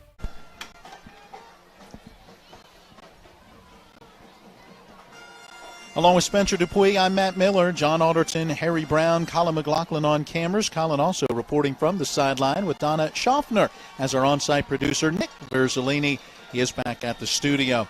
Second down, 31 yards to go for a first from their own 3-yard line. It will be a running clock in this fourth quarter right now as Musselman leads by 35. Appleman football, and the snap goes back to Hazlett and the quarterback keeper, and he gets out to about the 6-yard line as he went over top of his right guard and tackle. Just a second carry in this second half for Hazlett, 11 carries.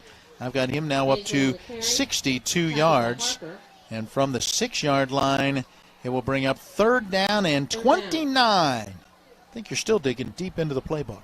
Yeah. Although they had a 3rd and 32 last time. Snap is back, and Hazlett on a bit of a counter off the left side, puts his hand on the back of a blocker, and now gets into open territory. He's going to get the first down all the way outside the 40 and tackled, let's see, at the 42-yard line. Nothing is just going right for this Hedgesville defense. They can't contain anything.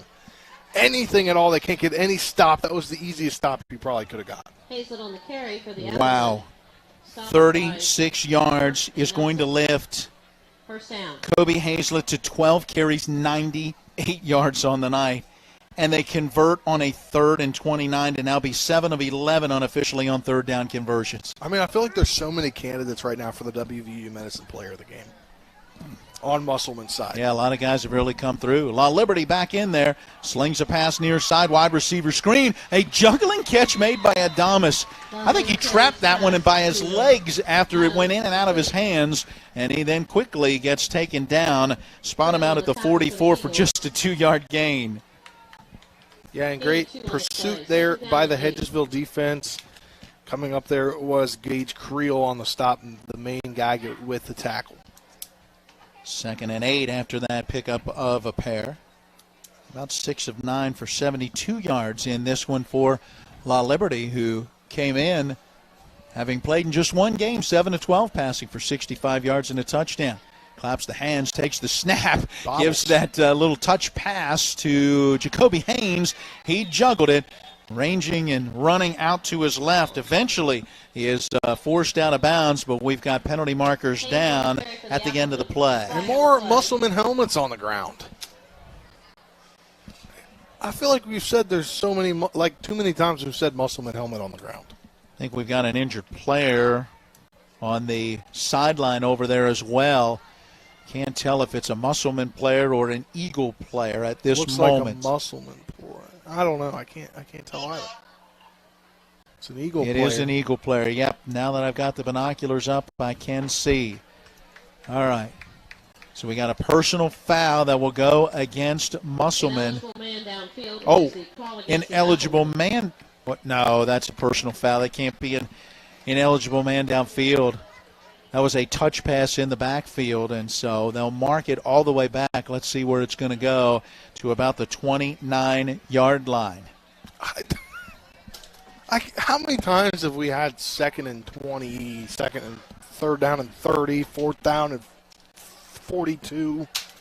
We've had a few. This is 2nd down and 23 after the 15-yard penalty for the, I believe it was unsportsmanlike. And now as I look back through my stats, I'm going to be right now at 16 penalties for 155 yards against Musselman.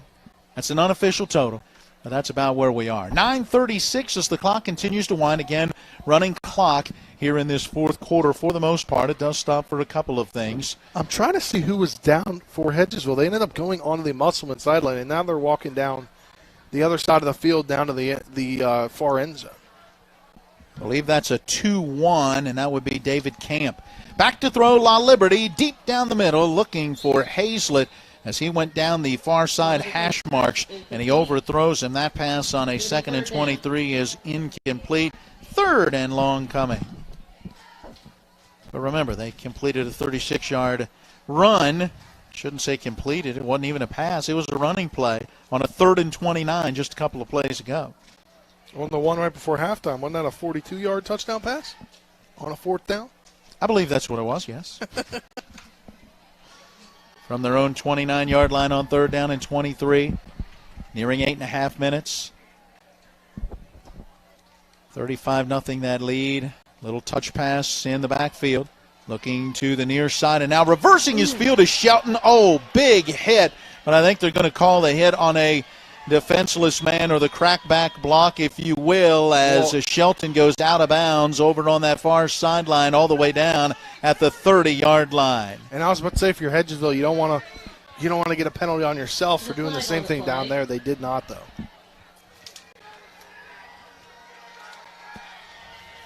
So the penalty marker is down all the way back at about the 24-yard line. There's a second penalty marker down, it looks like, unless both officials saw the same thing. I mean, I don't know how you didn't see it. I think that was personal foul. There it is, that kind of helmet-to-helmet hit, I believe, is the call that we got. Illegal blindside block. Nope, that's exactly what I thought. I just didn't recognize the signal initially. So it was the blind side block. That is a 15-yard penalty that is going to take it all the way back down to, what, the 14? Make it looks like the 13-yard line. Yeah, and that was a hit on Justin Luderite, a guy that I caught up with on Tuesday. Seemed like he was playing great defense, and he seemed like he was really not happy that he got caught in that block when he was talking to his coaches. You're not going to get a first down until the 48-yard line on the Hedgesville side of the field.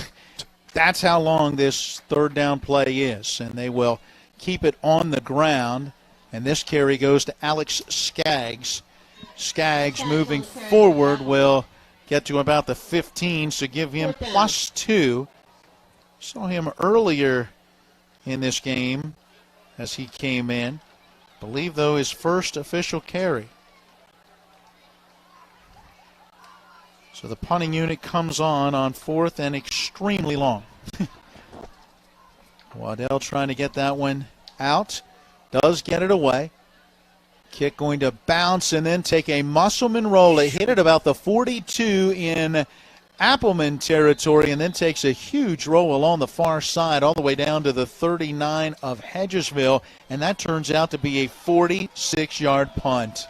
Both bands will be performing after the game tonight, so make sure you stick around to see. 7:01 remaining in this one, and Hedgesville makes their way back out onto the field. This presentation on TV 10 presented here in the fourth quarter by the Skinner Law Firm, injury and consumer rights lawyers. Phone 304-245-6613 or go to skinnerfirm.com. Also, Smallwood Small Insurance in Martinsburg, your total insurance solution. They're at 121 Administrative Drive in Martinsburg. Call 304-263-3361. Ruess takes the snap, hands it off. No place to go for Whaley as he gets quickly snowed under. Does a nice job to just, push his way forward. A little bit of a push from that line as well, and he's going to end up with 3 yards out to the 42.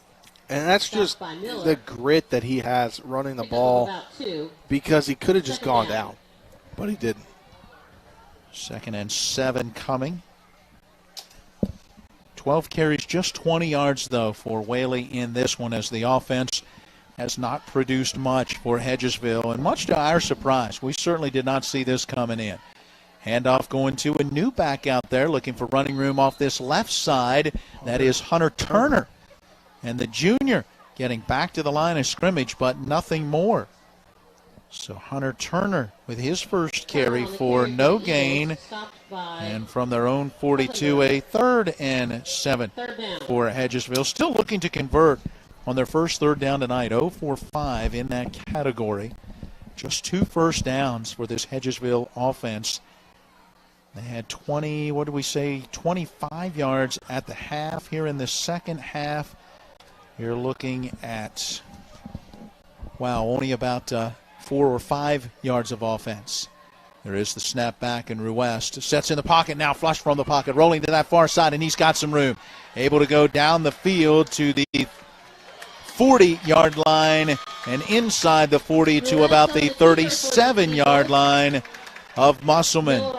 Biggest play of the night as Ruest was able to break containment, move to his right, and pick up the first down. Where's that been all night?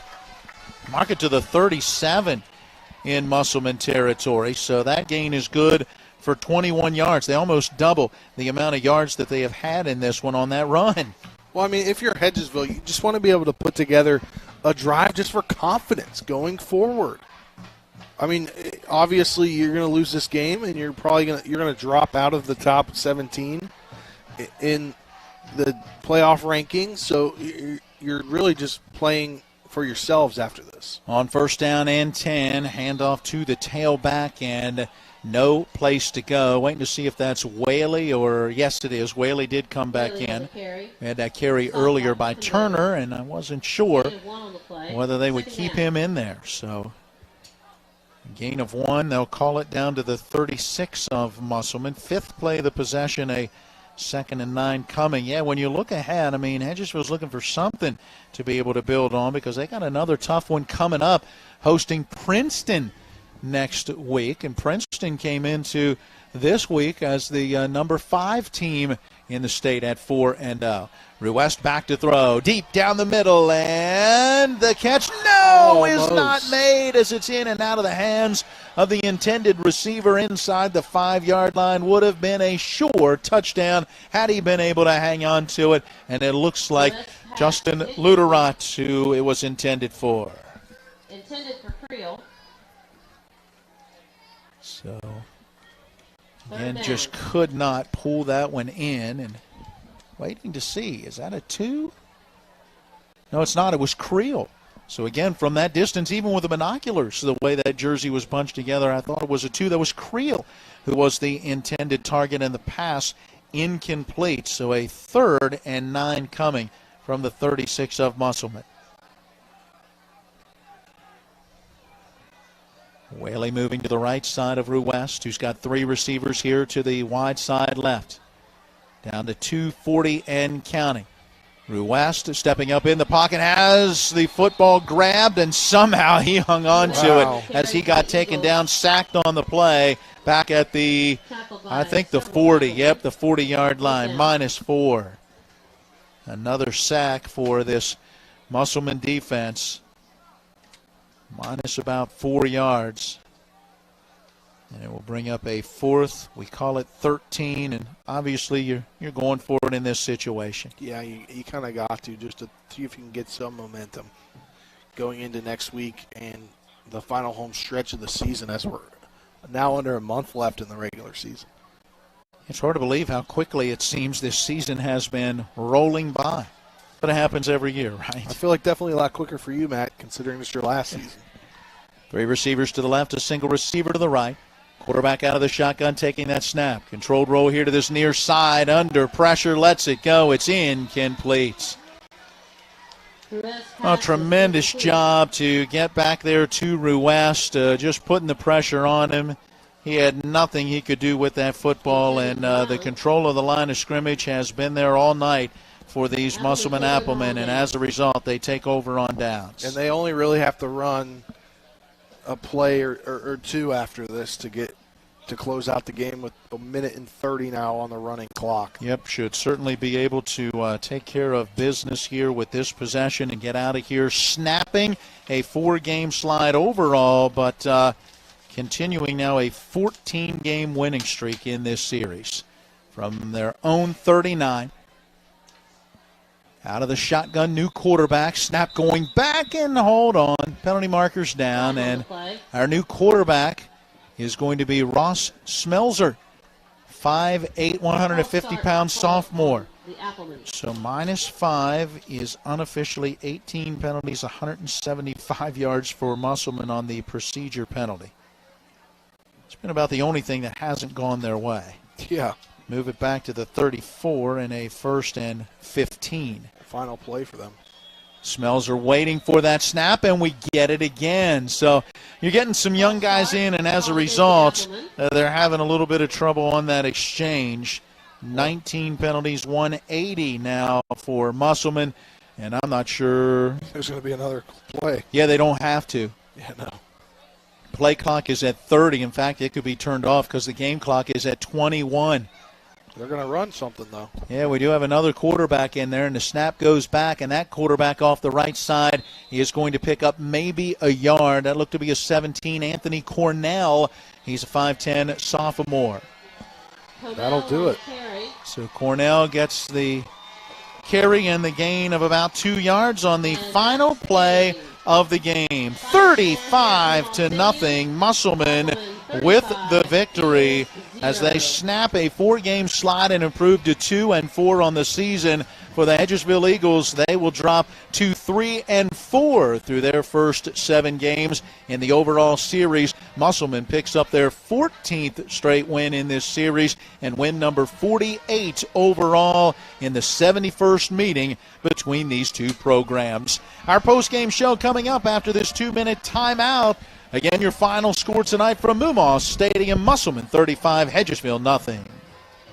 The right attorney can make all the difference in the outcome of your case. I called Sutton and Janelle, the best lawyers you could ask for. Sutton and Janelle Attorneys at Law. 70 years of collective legal experience. Family law, criminal defense, DUI, personal injury, and mediation. Sutton and Janelle got the most favorable outcome I could have expected. Visit Sutton and Janelle's new historic location, 224 West King Street in Martinsburg. Online at suttonandjanelle.com. Sutton and Janelle Attorneys at Law. They value your rights and are passionate about your success. This is Matt Miller, along with my wife, Dale. As homeowners, we've been through the mortgage process several times, and each time we went to Mark and Cheryl Savitt at the Mortgage Center. They treat you like family with personal one-on-one service, walking with you through the process from application to settlement. Plus, low interest rates and closing costs. The Mortgage Center is on Edwin Miller Boulevard in Martinsburg. Phone 304-267-9040. Or online at mortgagefinancing.com. NMLS number 237527, equal housing lender. Hi, this is Lauren from Orsini's right here in Martinsburg. Grilling is not just for the boys. We are a Platinum Traeger dealer carrying the Pro Series all the way up to the Timberline Series. We have every flavor of wood pellets along with accessories, rubs, sauces. Not just Traeger, we carry Utz, Meat Church, Lanes, and Dizzy Pig. We also carry a full line of Yeti products. Orsini's has everything to complete your backyard. Visit us at 360 Hack Wilson Way or at Orsinis.com.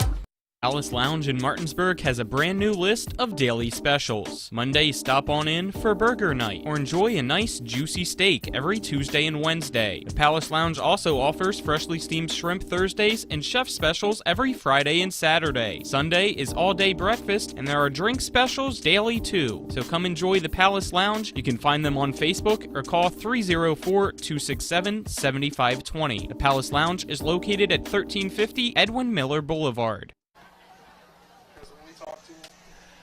We welcome you back once again here to Moomaw Stadium, where the Musselman Applemen are fresh off a 35-0 win defeating the homestanding Hedgesville Eagles. Our postgame show brought to you by the Palace Lounge on Edwin Miller Boulevard in Martinsburg with a full lunch and dinner menu. They have daily specials and served in a clean, comfortable atmosphere. Check out the menu on the Palace Lounge Facebook page. Now let's recap the scoring in this one. It was a 7-0 Musselman lead after their first possession. The opening kickoff fumbled by Hedgesville, recovered by the Applemen. They needed just 36 seconds to cover 41 yards in 2 plays. It was a 6-yard touchdown run for Ray Adamas. 7-0. The lead would stay that way till the 6:08 mark of the first half, when an 8-yard touchdown run for Kobe Hazlett on a 4th down and 2 kept a 15-play, 80-yard drive that took 7 minutes, 27 seconds. 14-0 Musselman with the lead, and then the Appleman getting a 42-yard touchdown pass going from Nathan La Liberty to Logan Shelton on the final play of the first half on a 4th and goal from the 42. 21-0 Musselman led as we went into quarter number 3. First possession of the third quarter, 9-play, 56-yard drive, 4 minutes, 41 seconds. 2 yards on the touchdown run for Ray Adamas. Next time the Musselman Appleman got it after a blocked punt, it was a 3-play, 19-yard drive in 1 minute and 23. 5 yards on the touchdown run for Adamas as he picked up his third rushing touchdown in this one.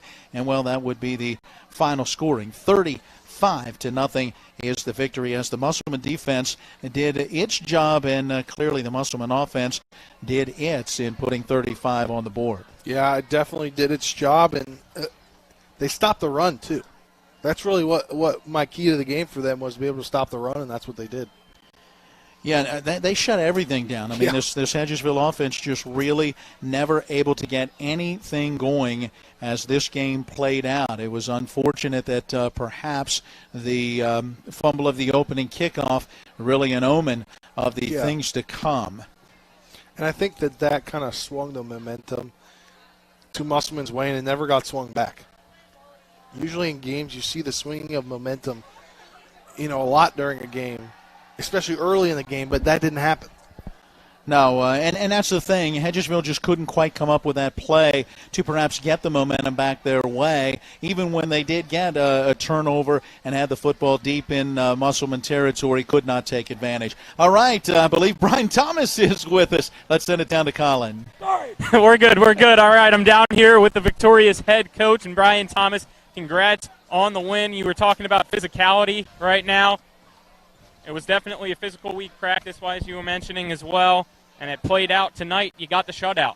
Yeah, we're super proud of our defense. They had bad field position a lot there, especially towards the end of the game, and really stepped up. They got some stops in the first half and the first quarter, and then they stepped out. I mean, the team doesn't score, they're not going to win. So, hats off to our defense for the shutout tonight.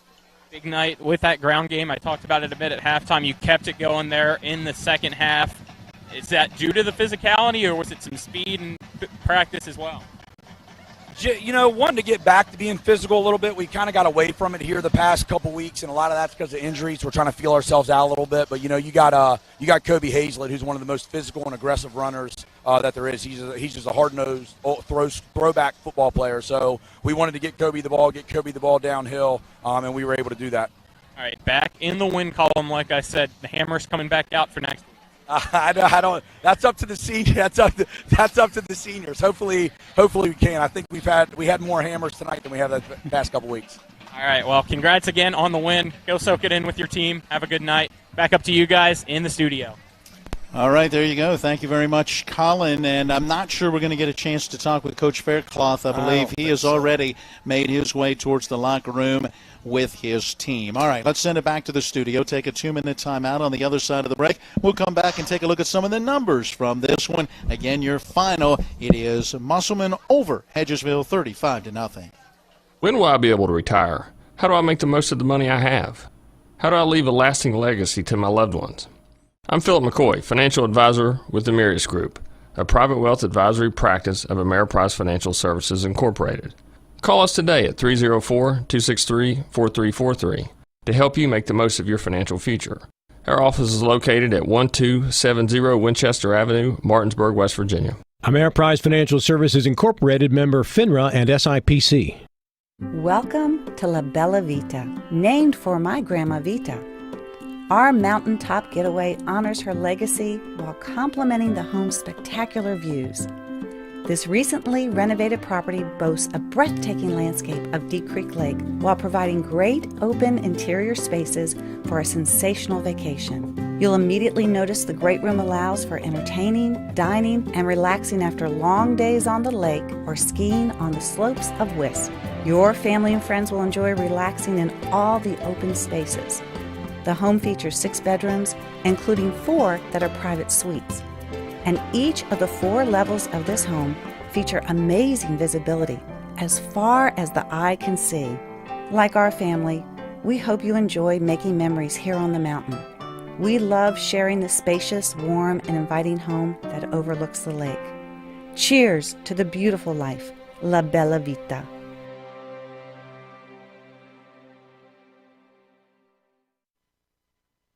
This is Ben Copenhaver, your local alarm professional at Dynamark Atlantic Security. Did you know that home break-ins are 6% more likely during the day? That's right. The bad guys know when you're away, and they are smarter than you think. Dynamark Atlantic Security has the security solutions for you. Don't commit the error when the game is on the line. Phone me today at 304-671-2158 to learn how to play good defense against the bad guys. Dynamark Atlantic Security. Call today at 304-671-2158. From this one, they're brought to you by Dynamark Atlantic Security. They remind you, don't be a statistic. Protect your family, home, and business with the local alarm professionals at Dynamark Atlantic Security. All right, let's begin with the Musselman offense. Spencer, how about this? First half, 36 plays, 221 yards. Second half, 22 plays, 132 yards. So 58 total plays, 353 yards of offense, 134 on the ground, 219 through the air. Now remember, a lot of those are those touch passes. But again, it's a great new part of a modern offense, right? Because if that guy comes on a jet sweep, as they call it, a receiver or a slot man coming in motion, and you hand him that football, if he drops it, that's a fumble, and it's a loose ball. Anyone can get it. If the quarterback simply taps the football towards that receiver going by, if that receiver doesn't handle it cleanly, it's ruled an incomplete pass. So, it's not a high-risk throw, obviously, but yet you can get a lot of yards out of it. Certainly Musselman did out of those plays in this one. The Appleman 7 of 12 on third down, 3 of 4 on fourth down. We had them at 19 first downs. They had just 1 turnover, and they were penalized 19 times for 180 yards unofficially.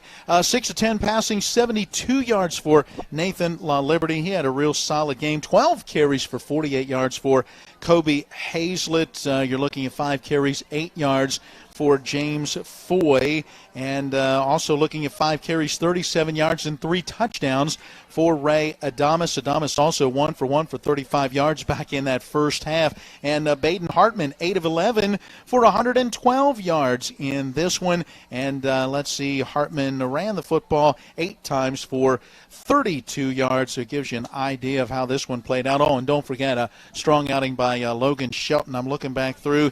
He did not make a catch in that second half, but don't forget, in that first half, Shelton had 4 grabs, 92 yards, and a touchdown reception.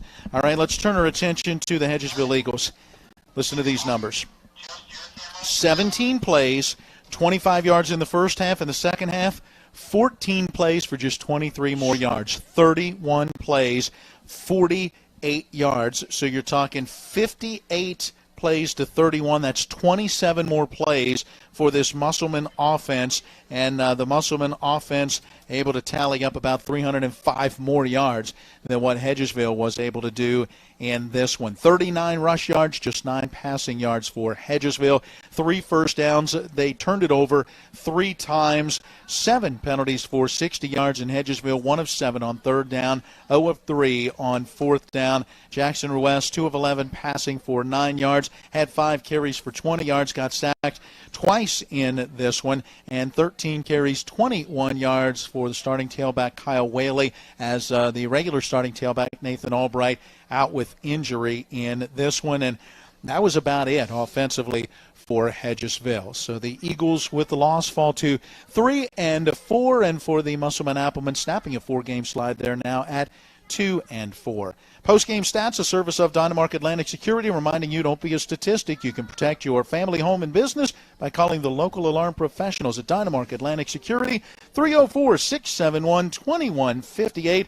Tell Ben Copenhaver that Talk Radio WRNR and TV 10 sent you. All right, let's take a final timeout. We will come back and wrap up our portion of the Palace Lounge post-game show as we give out some awards and look ahead to our next broadcast. Don't go away. It's West Virginia High School football on Talk Radio WRNR and TV 10.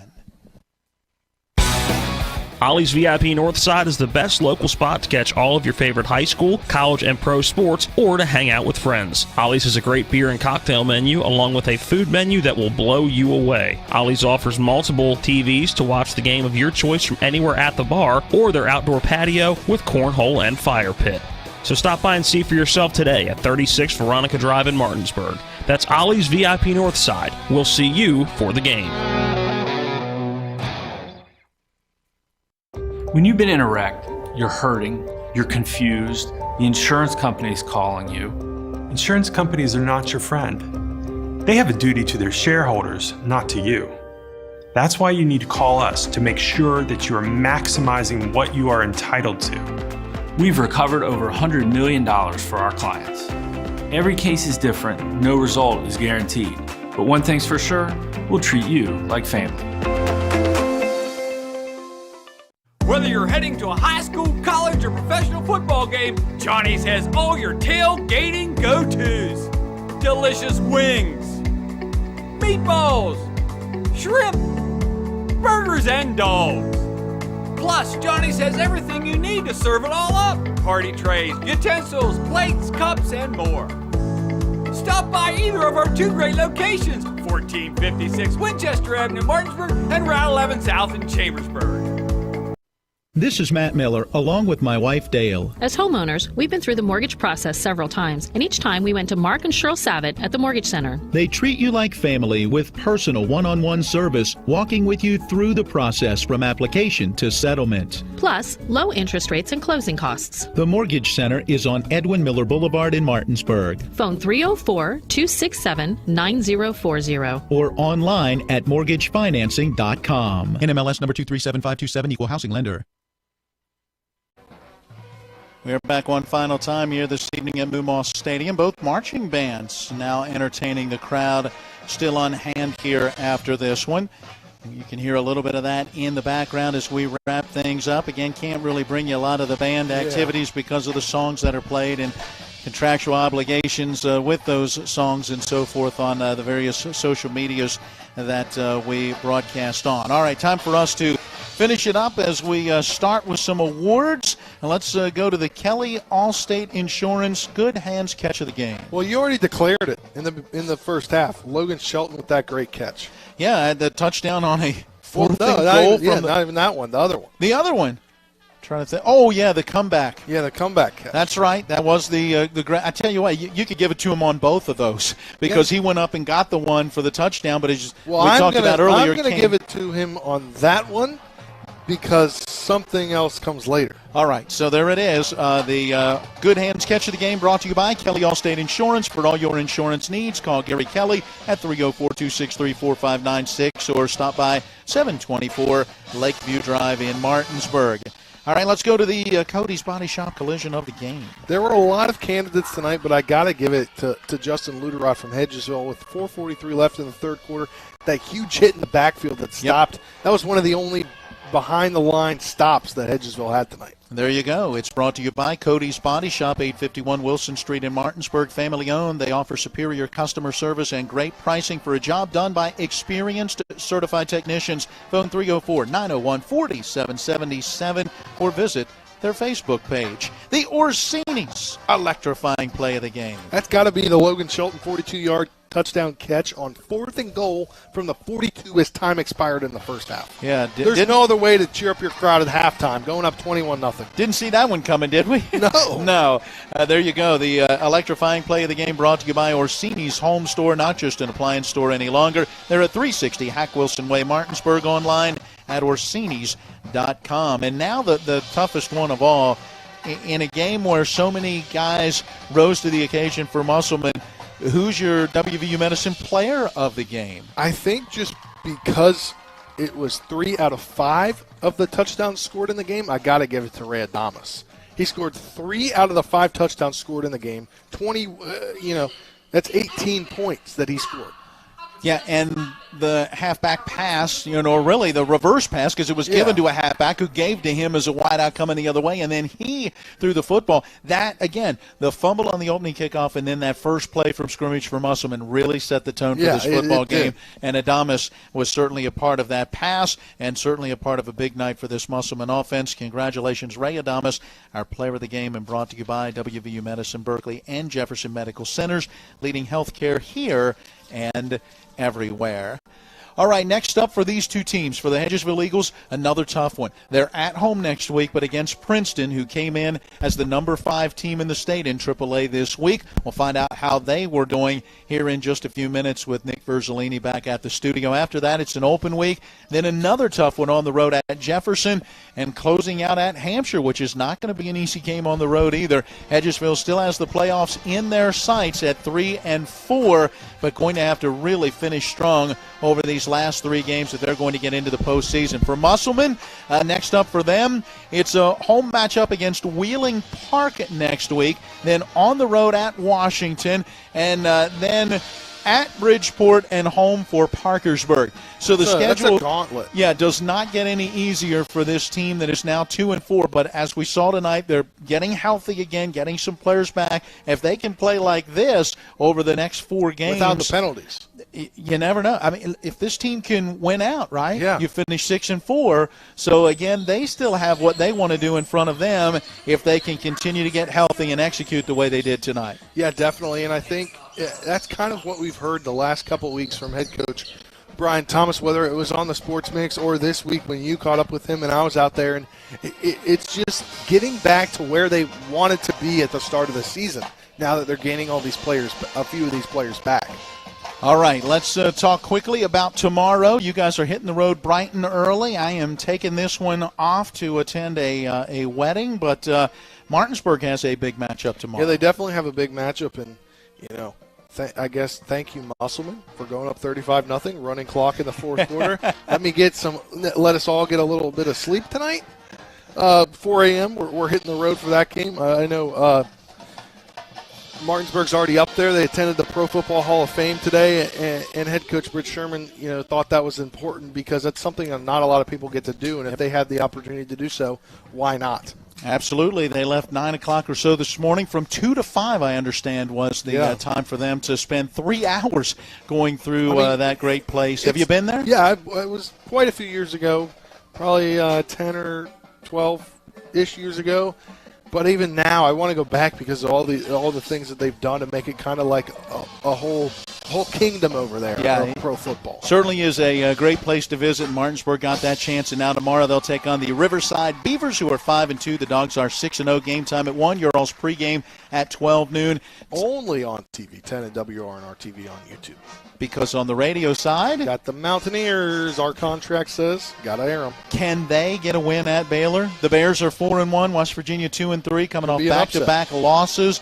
On the almost final play of the game, one was the final play of the game. Field goals late. Let's see if the Mountaineers can get one in the win column. And you can catch the Shepherd at Lockhaven game through the Lockhaven website and or the PSAC website. Yes, and that'll give you a chance to keep up with that one. I'll be doing that between wedding things, catching up with all of those games tomorrow. So, all right, Nick Verzolini has more coming up from back at the studio as we wrap it up here for Spencer Dupuis, for our cameramen John Alderton, Harry Brown, Colin McLaughlin on the sideline, producer Donna Schaffner, Nick Verzolini at the studio. Thanks to Joy Van Dyne here at Hedgesville, along with Aaron Whitford for all of their help and support, and both head coaches for providing us with a lot of stats and information and interviews. Thank you for joining us, and thanks, of course, to all of our sponsors for supporting our broadcast coverage of the matchup here tonight. Again, our final score in this one, it is Musselman 35 and Hedgesville nothing. Matt Miller saying until next time, so long, everyone. Looking to buy a home in the Eastern Panhandle? Having trouble getting your house sold? Then call Chris Ross and the Milestone Real Estate Group at Keller Williams. A Martinsburg High School graduate, Chris knows the local market, and he's proven it as the #1 real estate team in West Virginia in 2019. Milestone Real Estate Group at Keller Williams. Phone 304-579-7349 or go to callchrisross.com. Let's celebrate your real estate milestone together. The right attorney can make all the difference in the outcome of your case. I called Sutton and Janelle, the best lawyers you could ask for.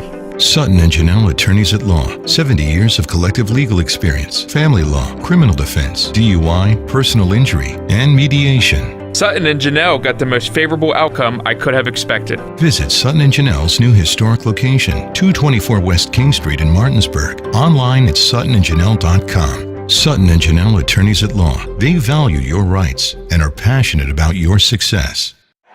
Let's go! Drink some beers! Mountaineer Grill and Pub! Conveniently located right off 81 at 214 Mid-Atlantic Parkway, Mountaineer Grill and Pub offers many daily specials, including happy hour 11 a.m. to 6 p.m. with $2 domestic bottles and $2.50 domestic drafts. Monday night is trivia night, Thursday night is wing night, and Wednesday and Sunday night is steak night. Let's go! Drink some beers! Mountaineer Grill and Pub! Mayhem is everywhere. I'm your new bangs, and you can't stop staring at me. That's it. Just tilt the rearview mirror over here. And while you're checking me out more times than a library book, your car is wandering into that lane over there. More bangs? Neat. And if you've got cut rate insurance, you could be paying for this yourself. So get Allstate. Call Martinsburg Allstate agent Gary Kelly today at 304-263-4596.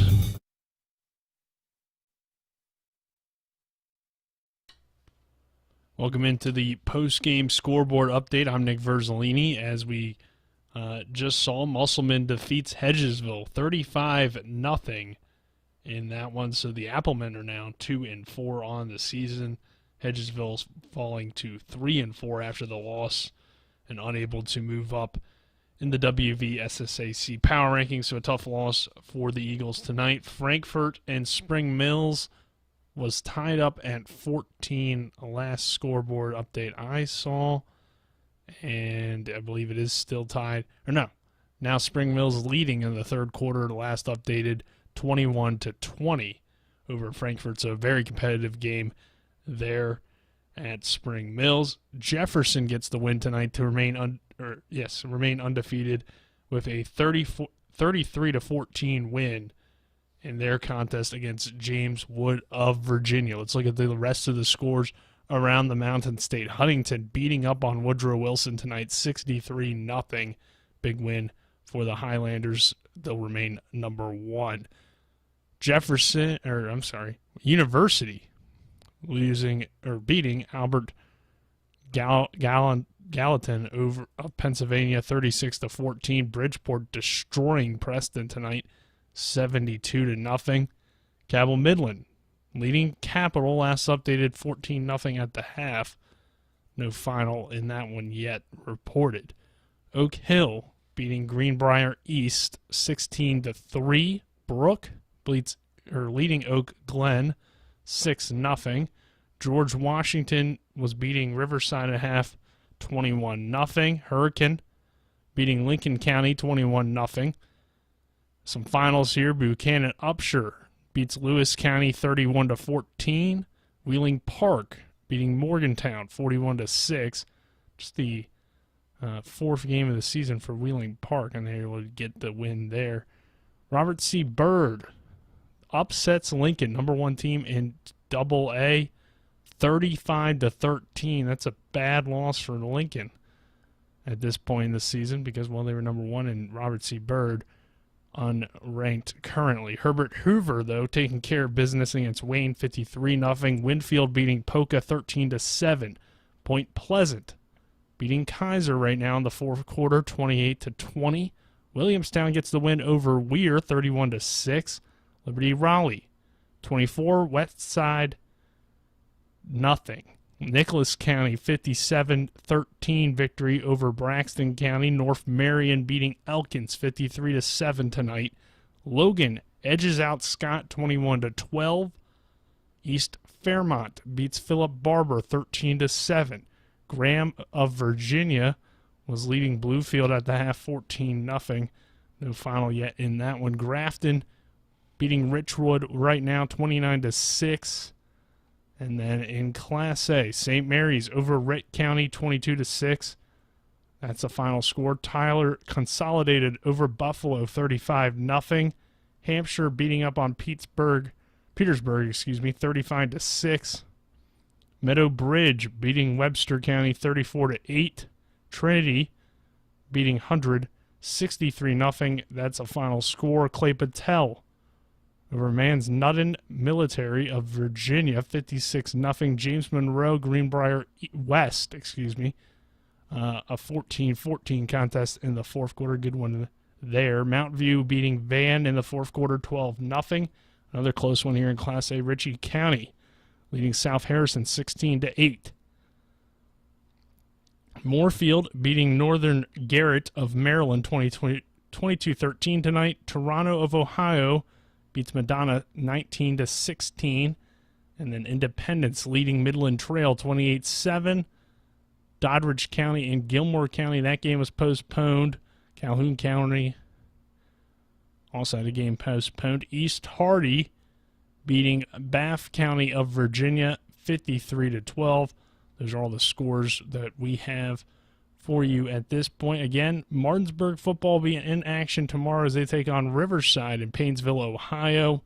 The undefeated Bulldogs travel to 6 hours away, just outside of Cleveland, for what should be an intriguing matchup. We'll have that one for you on Just TV 10 and the WRNR YouTube channel, as we will not have it for you on the radio because Matt Miller and Spencer mentioned it.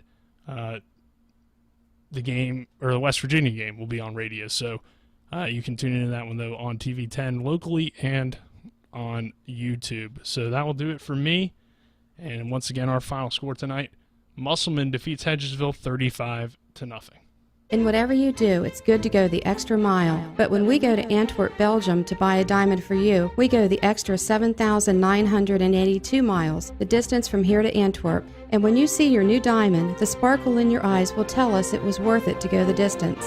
Hi, I'm Lori from Bechtel Jewelers. Dave and I are leaving soon on a diamond buying trip. And here's what going the extra 7,982 miles means for you. A more beautiful diamond than you thought possible for your money. Antwerp is the diamond capital of the world. We work directly with the men and women who buy and cut the diamonds.